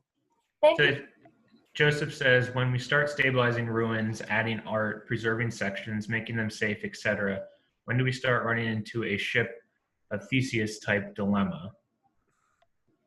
So you run into a ship of Theseus type dilemma from the beginning, actually, which is why most of us are going to want to allow a certain amount of vagueness, right? You don't, so and for those who are not familiar with this, this is a famous metaphysical problem. And it really results in what we call a Sorites problem, which is called the problem of the pile, or the problem of the bald man, or the problem of the heap. A Sorites problem is a problem where if you took, for example, 1 grain of sand and you put it on the table, I would say to you, do you have a heap or a pile? And Mario, you would say, yes. Grain. 1 grain is a pile? 1 grain is a pile? Oh, no, that's a grain. Okay. No. Okay, here's another one right next to it. Right, exactly. When do you get there? Yeah. So the problem is that you will actually get a sort of paradoxical thing where you would have a huge pile, but if the issue was the addition or change of one thing didn't make a difference in the beginning, it shouldn't make a difference at any specific point along the way. So normally in these kinds of cases, especially with cultural artifacts, and here, Joe, I would recommend chapter 5 of Carolyn's book on things, where she specifically starts with this question. We want to say these are threshold concepts. Like, you don't know exactly when you cross over it, but there are clear cases where it's just no longer the thing it was, or clear cases where it's now a pile, and clear cases where it's not. And our concepts just aren't fine-grained enough to be able to avoid a kind of Sorites issue if we take changing one plank of the ship at a time when the Theseus' ship is at sea, versus deconstructing it in the harbor and building another ship out of similar materials as the issue on the table. So I think we have to be, unfortunately, a little bit vague about that, but it's a great question, and let's have coffee and talk about it more. All right, and on that note, thank you again so much, Renee. Thank you. For this talk today.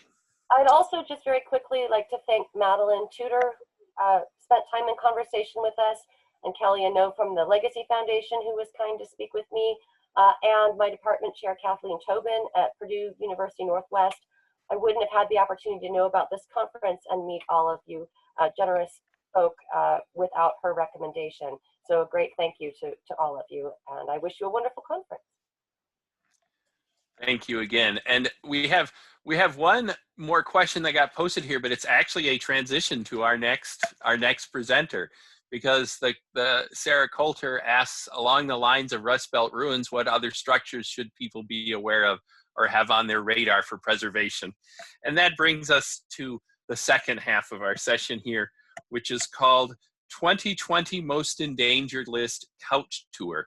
So a couch tour, to make that clear to people, is that you're going to be sitting at home now on your couch or your chair, whatever it is, but we're going to take a tour around the region and see what the most endangered structures are in the region. Our presenter is Brad Miller, who has, of course, graciously been our technical support up until now. He is the director of Indiana Landmarks Northwest Field Office, and he's a member of the board at Calumet Heritage Partnership.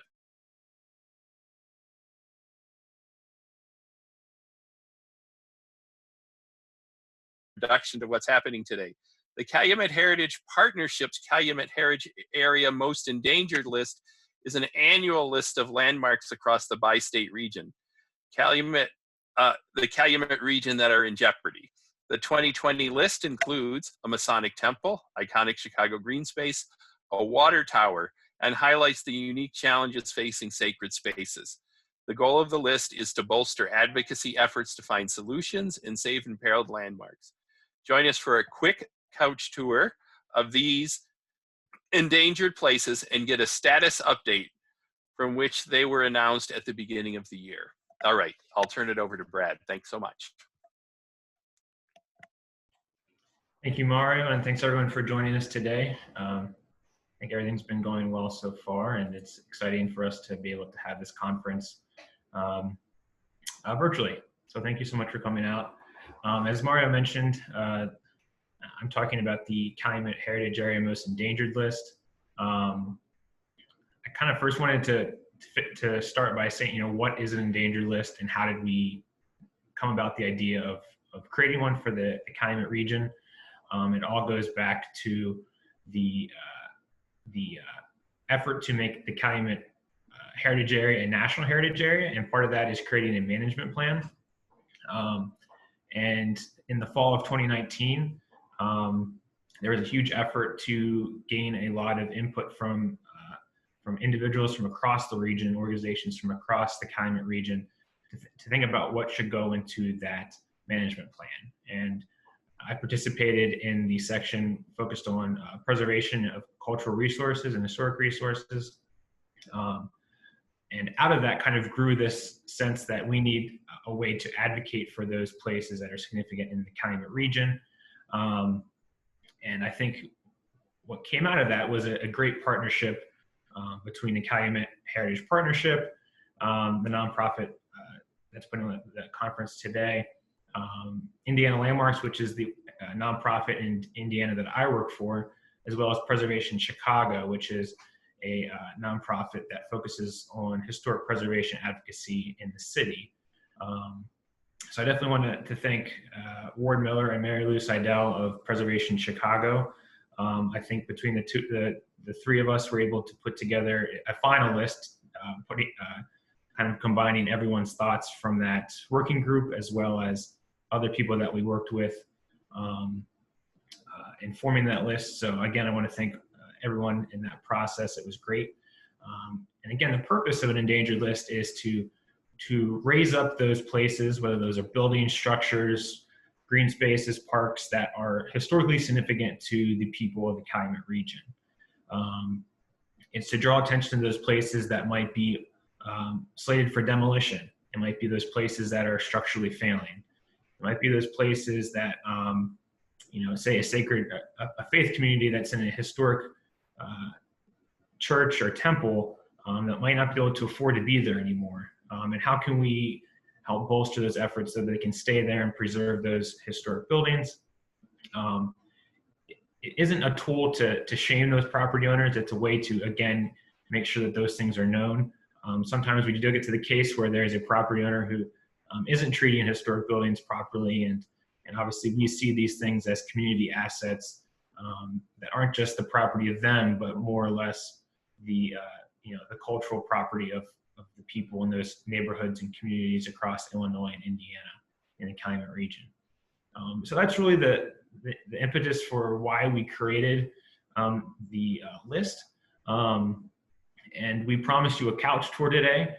So we're going to stream that couch tour now via the Zoom here. And then we will come back and we'll address any questions about the most endangered list. It was launched in January of this year. And you'll be able to see some of the progress and some updates on those places. So I will now stream that video once we pull up. Let's see here.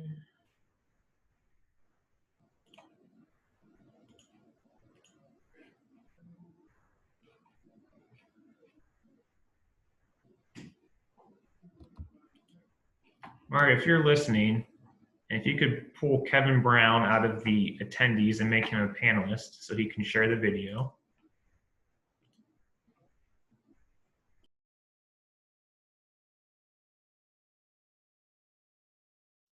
Doing it now. Thank you.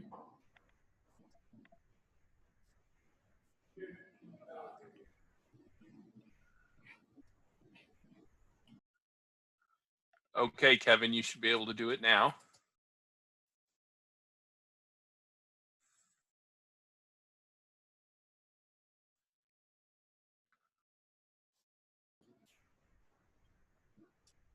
And if everyone's not on their couches, we won't blame you for that. That's okay. It can be a desk chair or lazy boy tour as well.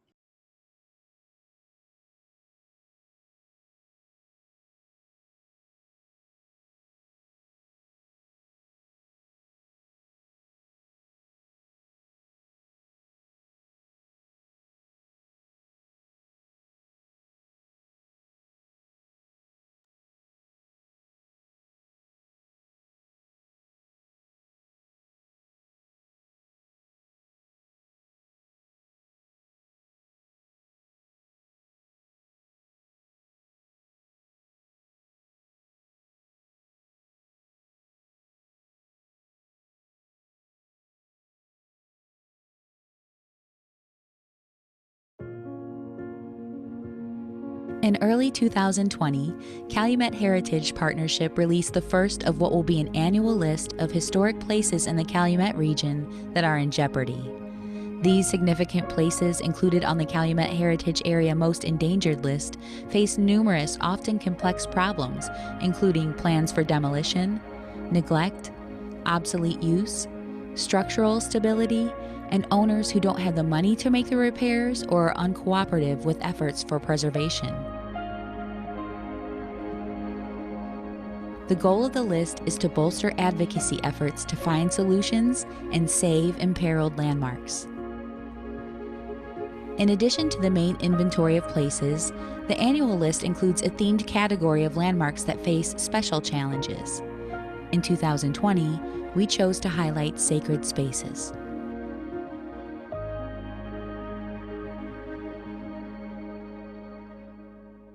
Illinois. Jackson Park, South Shore Cultural Center, and the Midway Plaisance. Significant features of these places and structures include Frederick Law Olmsted and Calvert Vaux designed landscapes and golf course, the South Shore Nature Sanctuary,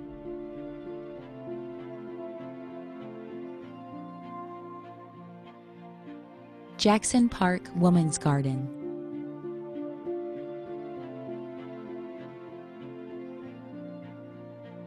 the Iowa Building,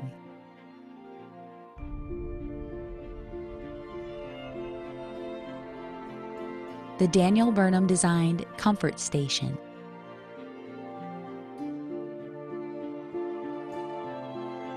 Jackson Park, Midway Plaisance, and the South Shore Cultural Center are among the greatest historic and natural assets of Chicago's South Side. Spanning from 56th Street to 71st Street along the lakefront and west along Midway Plaisance, they connect to Washington Park, another remarkable Chicago treasure, also designed by Frederick Law Olmsted and Calvert Vaux, with contributions by Alfred Caldwell. The sites are listed on the National Register of Historic Places, and certain features, structures, and buildings of both park sites are designated Chicago landmarks. These include the Museum of Science and Industry building, constructed as the Palace of Fine Arts in 1893, along with the Columbia Darrow Bridge and the landscape features of the park surrounding the museum building and bridge. The South Shore Cultural Center building, the club building, the gatehouse, stable, pergola, and several outdoor terraces are also Chicago landmarks. Threats to these places include proposals currently under consideration for the construction of the Obama Presidential Center and a Tiger Woods-designed golf course at Jackson Park and the South Shore Cultural Center. The construction of the Presidential Center and golf course would adversely and permanently alter these historically significant landscapes. The proposed Presidential Center is still undergoing a federal review to assess its impact on the neighborhood, its residents, and its cultural resources.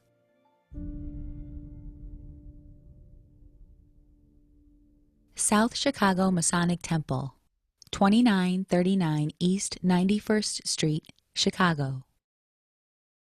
With the dissolution of many local chapters of fraternal organizations who built similar buildings in the early part of the 20th century, this building is one of many around the country that face the possibility of being lost forever, much like the recent demolition of the Southside Masonic Temple in the nearby Inglewood neighborhood. More research is needed to learn the early history of this building, but the 1912 proceedings of the Most Worshipful Grand Lodge of the Ancient Free and Accepted Masons annual meeting held in Chicago note the building was the meeting location for lodges number 731 and number 767 Triluminar. The temple has now stood vacant for more than a decade and is currently for sale. Even though it was an important institutional building in the South Chicago community, there are currently no plans to reuse the facility. The former Masonic Temple is not well secured or protected from the elements, leaving it vulnerable to vandalism and further deterioration. Loretto Academy, Institute of the Blessed Virgin, 1447 East 65th Street, Chicago. The Academy was established in 1905 by the Sisters of Loretto, a Roman Catholic religious community of uncloistered women dedicated to both faith and education. By the mid-1950s, the school was noted for embracing the inclusion of an unlimited number of African American women into its student body. This practice separated the school from others in the vicinity, especially when Woodlawn experienced large racial changes from the 1950s through the early 1970s. The school was later merged with other institutions as population in the community declined and continued to shift from multicultural, white ethnic, and mixed race to predominantly African American. After decades of disinvestment in the area, the building was sold to the Woodlawn Community Development Corporation and was repurposed as a social service center and a church. The building sold at auction in late 2019, and the new owner has still not signaled their intent.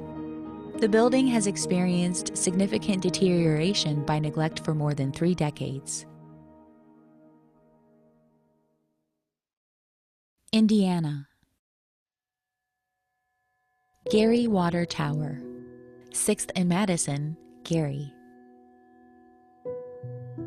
This 133-foot-tall water tower was among Gary's oldest landmarks and is the first structure from our list to fall victim to a wrecking crew. Shortly after the city's founding by U.S. Steel in 1906, the Gary Heat, Light, and Water Company constructed the utility infrastructure necessary for tens of thousands of new residents and businesses. The company hired civil engineer John W. Alvord of Chicago.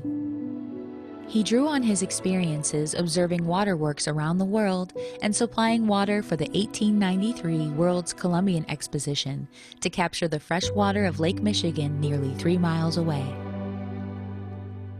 The Gary Water Tower was part engineering innovation and part architectural wonder when it was completed in 1909. The tower's tank measured 30 feet in diameter and sat on 8 90-foot steel columns.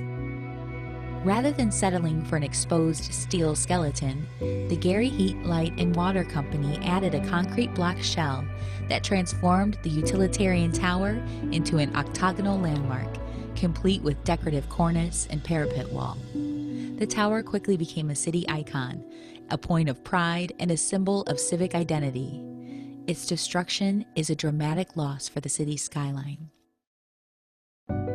Sadly, Indiana American Water followed through with its plans and began demolition in March, claiming the tower was obsolete since it was no longer used as part of the site's emergency backup system. The company's estimate for the demolition of the water tower was $900,000, while its rehabilitation would have cost $1 million.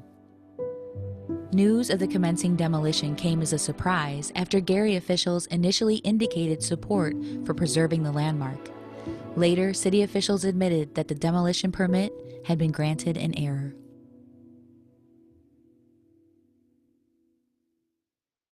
Theodore Roosevelt High School, 730 West 25th, Gary. Roosevelt is known for many things, including its role in the development of Superintendent William A. Wirt's nationally recognized platoon system, and designed by renowned school architect William Butts Ittner. Most importantly, Roosevelt was the 20th century epicenter of civic pride for African American citizens in Gary, and one of only 3 high schools purpose-built to serve African American students in Indiana. The Gary School Board built Roosevelt in response to a 1927 attempt to integrate Emerson High School that led to public backlash and a white student protest. While its origins stem from the practice of separate but equal, Roosevelt became a source of pride and academic excellence. The school also saw success outside of the classroom, winning the city football championships in 1947 and 1948, while the basketball team dominated the National Negro Basketball Championships in the 1930s, winning 5. In February 2018, multiple failures of the heating system and burst water pipes forced current tenant Theodore Roosevelt College and Career Academy to relocate. The structure already faced a variety of issues from deferred maintenance due in part to its owner, the Gary Community School Corporation, lacking the funds to conduct basic operations. Facing an estimated $8.6 to $10 million for repairs and cleanup, the school corporation permanently shuttered the Roosevelt building. District officials say they hope to seek nonprofit, community, or public-private partnerships to preserve the National Register-listed building, but the challenges are more than daunting. Gary Roosevelt High School is one of the state's greatest landmarks of African American history. Its loss would be immeasurable. Michigan Central Railroad Depot, 100 Washington Street, Michigan City. This circa 1910 Prairie School Depot is joined by the 11th Street South Shore Station as Michigan City's only remaining historic train stations. The facade of the long vacant 11th Street Station will be preserved and incorporated into a new station along the South Shore line, but the Michigan Central is on the chopping block. The station is in remarkably great condition, currently housing a restaurant, but the property owner has different plans. In the summer of 2019, the owner of the waterfront property announced their intent to construct a multi-story condominium building where the depot currently stands. The owner has offered the building to anyone willing to pay for its relocation. Otherwise, it will be demolished. A new location will need to be identified, and cost estimates to move it start at $250,000. Concerned citizens assembled in late 2019 to explore options for the depot's preservation, but the large price tag and COVID pandemic have put any progress on hold. Calumet Trust and Savings Bank, 900 East Chicago Avenue, East Chicago. The Calumet Trust and Savings Bank was established in 1909 to serve industrial workers. This neoclassical building, also known as the Riley Insurance Building, was constructed in 1916. The backer of its construction, Charles W. Hotchkiss, was involved in the development of the railroad in northwest Indiana. Though a connection has not been confirmed through research, the Calumet Trust and Savings Bank has a fraternal twin along 119th Street in Whiting. The two banks share striking similarities with their grand columned entrances, but unfortunately, the Calumet Trust Building is in jeopardy.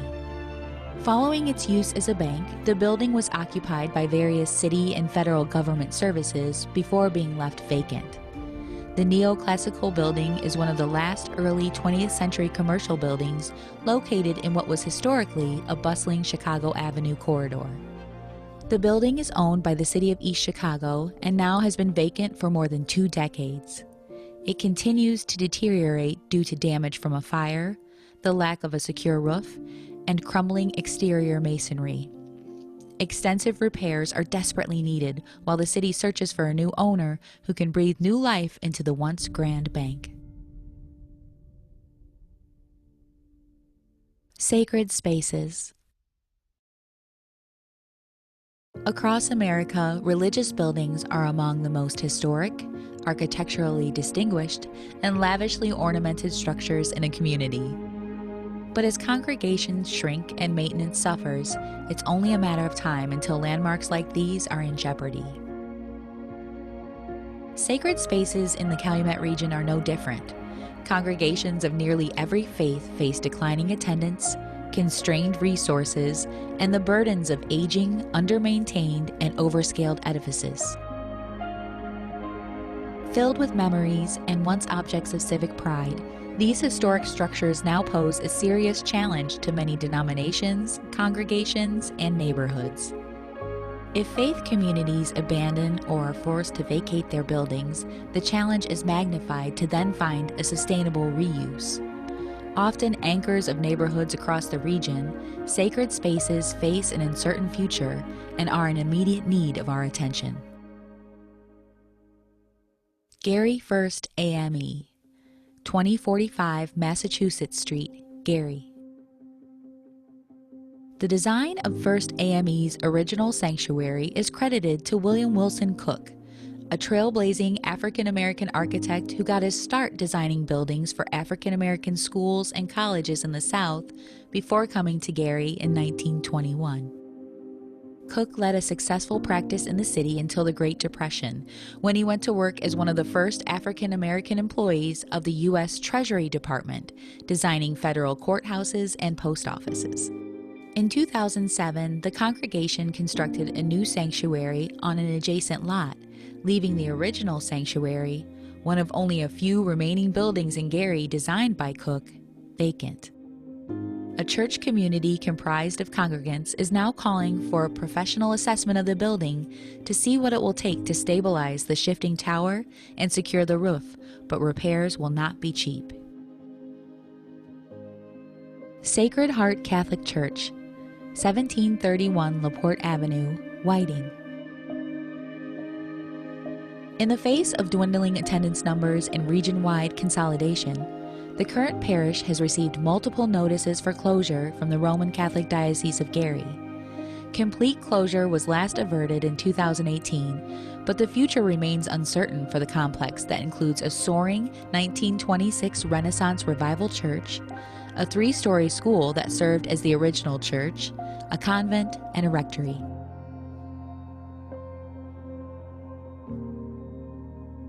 St. Michael the Archangel Church, 83rd and South Shore Drive, Chicago.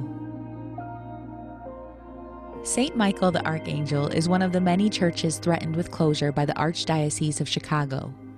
Architect William J. Brinkman designed the magnificent Gothic Revival Church, with its Polish congregants leading its construction between 1907 and 1909. The interior flourishes are equally as grand as the facade. The main altar reredos is constructed of butternut and bird's eye maple wood, as are the 2 side altars, the statues sculpted and painted by hand, and the beautiful communion rail is carved in oak with a white marble top. The interior of the church can seat 1,000 people. The church also contains the grand piano which belonged to famed composer Ignaz Jan Paderewski. The magnificent stained glass windows were made by F.X. Zettler of Munich, Germany, and are arguably among the most beautiful examples of stained glass in the Archdiocese of Chicago. The Archdiocese has been alarmingly quiet on the building's future through the year. Reformation Evangelical Lutheran Church, 11310 South Forest Avenue, Chicago. In 1887, George Pullman, founder of the Pullman Palace Car Company in the adjacent Pullman neighborhood, donated 2 lots for the construction of the Elam Lutheran Church to serve the spiritual needs of his Swedish workers. The church was designed by architect Solon S. Beeman, who also designed the company town of Pullman. The first service was held there in December of 1888. Prior to his election to the U.S. Senate and eventually president, Barack Obama maintained a small workspace in this church during his community organizing days in the Roseland and Pullman communities. Since then, the congregants of what is now Reformation Evangelical Lutheran Church have been forced to move their worship services to a different location due to a lack of roof integrity and many other structural issues. The church is currently vacant and at risk of further deterioration and potential collapse. These places, among so many other endangered structures and spaces in the Calumet region, tell the story of how this land was settled and developed and how our ancestors transformed the region from wilderness into one of the most heavily industrialized areas in the country. They also tell the stories and hold the memories of the people who moved here, were born here, made their homes and raised their families here. For those reasons and more, it's important to preserve as many of these structures as we can, so future generations can learn from this history, build upon its successes, and learn from its mistakes.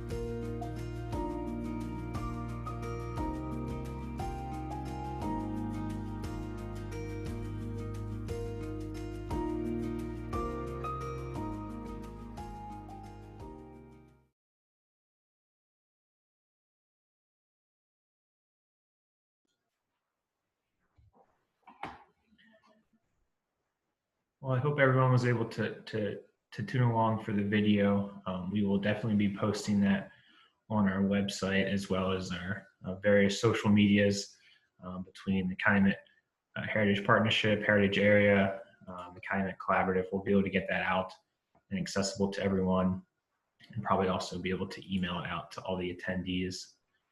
In the chat box, I added a link to a story map, which kind of puts all of that material into a nice readable form. You can further explore on your couch or at your kitchen table, and please feel free to send that along to anyone who you think might be interested in that. I definitely want to take a very quick second to acknowledge the producer of the video, which is Kevin Brown, who's the executive director of the Blue Island Historical Society, and also a fellow board member on the Calumet Heritage Partnership. He did an awesome job and was able to pull together a lot of great information that we've compiled through all of our partners. And also a special thanks to Eric Rogers, who supplied a lot of the photographs from the Illinois side of the Calumet region. If you're ever interested in following someone who does a great job documenting the built environment of the Calumet region, Eric is a great person to follow online. Really captures what we hope to accomplish as a heritage area. And I think that's awesome. So thank you both for all those contributions. I definitely wanted to open it up to any Q&A and any kind of questions or just comments about the video and what you saw. Certainly the endangered list is not comprehensive. There are plenty of sites across the Calumet region that are endangered. And we hope to continue this through the years. I did see that Wayne G commented about the bank in Whiting that kind of matches the East Chicago Bank I can report that the new owner is doing a good job restoring the inside, to my knowledge, and that building will be safe. It was recently vacated by Chase Bank, and that's right in downtown Whiting. Let's see here. That's it for that's coming through right now. What I'll also do is I'm going to, in the chat, add a link to a Google poll. We hope to make this an annual list that we can keep adding to and compile over the years, that we can keep raising those places and buildings that are endangered across the Calumet. So if you have any suggestions for our 2021 list, please add those to the Google poll, and those will get over to us. And you can also always reach out to the Calumet Heritage Partnership through our website, as well as Preservation Chicago, Landmarks Illinois, who advocate on the Illinois side, and then Indiana Landmarks on the Indiana side. James S. asked, is the Gary Water Tower completely removed? The last time I was out there, and you could see it in the video, it was basically just the very base of the tower, about the same height as the building that surrounds it. At this point, they might have removed the remainder of it, or if they're keeping that bottom shell, that was definitely a big loss for the region and for the city of Gary. For anyone who's familiar, the water tower was an iconic profile on the skyline of the city, and it's something that other cities have embraced. Chicago, Milwaukee. So it was definitely a sad thing to see, and an unfortunate thing that we like to think could have been avoided. Let's see here. Any other questions or comments?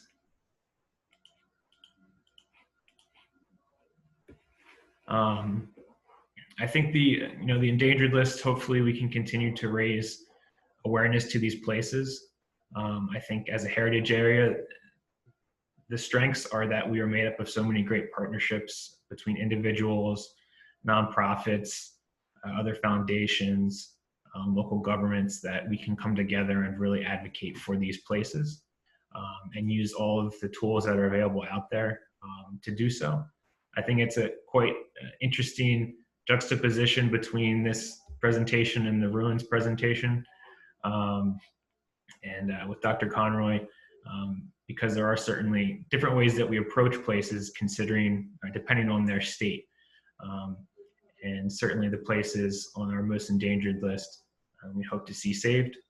Obviously buildings being used as their intended use is the best and highest use, and then adaptively reusing them if the original use can't be continued.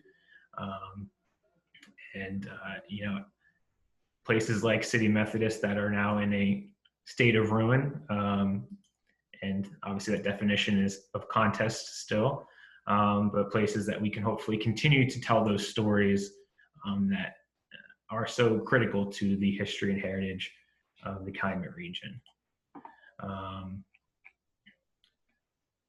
That's right. I have a few other chats. Kelly's saying, let's work to connect with the emotion with economic driver. Many want to see how the preservation can drive overall economic development. And I think certainly a big goal of preservation is to revitalize places, re-energize them, bring energy to underused structures and communities that were once like sacred places. Those buildings were the center of neighborhoods and communities. And when they become vacant or deteriorated, it has an impact on all of us. So how can we reinvigorate them for the community, and not just for that individual building? Mario says, what building on the list do you think is most likely to be preserved? That's a really good question. Let me quickly refresh my mind with I think as stated, a lot of the resources or buildings and places in Jackson Park, South Shore Cultural Center, and the Midway Plaisance, I think a lot of those places,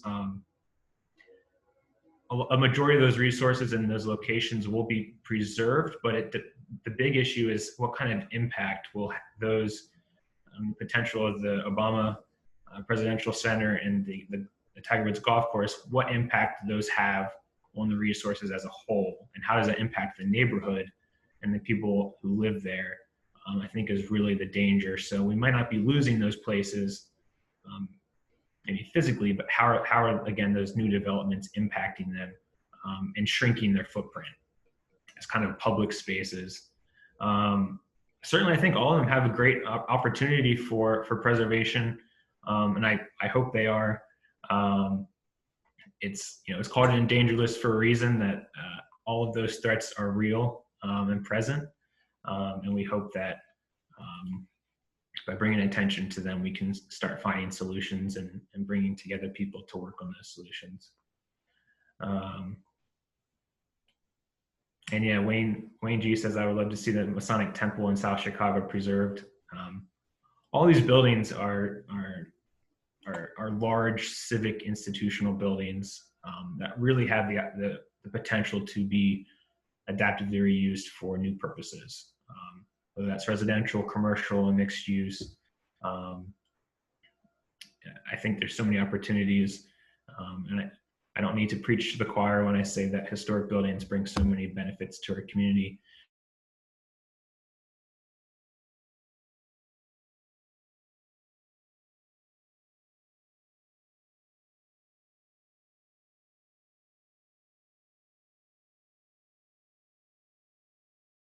Any closing questions or comments, I'd be happy to share as they come up onto the chat. Otherwise, like I said, the video will be made available. So if you want to take that couch tour again, the story map is live right now, and you can view that on your computer or your tablet or smartphone. And that basically carries you through all those places across the Calumet. And again, thank you so much to Preservation Chicago, Kevin, for putting together the video with Blue Line Historical Society, and then also Eric Rogers, who provided so many great photographs that made that video and the story map possible. So thank you so much. I see Mario hopped on again here. Yeah, Brad, I can close down the event for us in a second, but I wanted to ask you, who did the voiceover on the video that was so good? That was Kevin's wife, and I want to make sure I get her name is escaping me. So Kevin, if you can hop on. Kevin, you can unmute. Yeah. Sarah Brown. Okay. Thank you. Tell her how great it was. Yeah, she did a wonderful job. So thank you so much, Sarah. Yeah. Okay. Well, so the conference is far from over. In fact, it's just beginning. We return on Monday at 6:30. And as with this session, you'll get an email that day with the link to that session. And at 6:30, the first panel we have is Showcasing Calumet Voices National Stories through Collaborative Exhibition. So we'll have panelists talking about their participation in creating the Calumet Voices National Stories exhibit, which is at its second location now in Gary, although I have to admit that is closed at the moment, but maybe Madeline Tudor can throw the URL for the new virtual exhibit into the chat. And then at 7:30, we'll have session 2, which is Stewardship of the Acme Steel Collection. That's Calumet Heritage Partnership. Was able to save parts of Acme Steels and objects and items from Acme Steel when it closed on South Torrance back in the early turn of the century here. And they're going to be talking about taking care of that collection. And then finally, if you like what you saw today, you're excited about what's coming up, please consider making a donation. I'm going to ask Brad, maybe he can throw that URL into the chat for a second where you can go look at it. And if you'd rather purchase one of the fine items that we have, I think Brad, when he doesn't have himself up there, his placeholder image is of the logo for the Calumet National Heritage Area. And we have merchandise that is branded with that logo, and that's available at the same URL as you make the donations, but there's a button in the upper right corner you click on. It's labeled swag. Oh, there's the logo now for the Heritage Area. And you click on that button, but the alternative also, if I can ask Brad to drop it in the chat, the swag link to put that there directly as well. So you can visit both of those sites to support the work of Calumet Heritage Partnership, of which, this is the 21st annual Calumet Heritage Conference that they have put on. So thank you all for attending today. Thanks for the support. And hopefully we'll see you again on Monday night.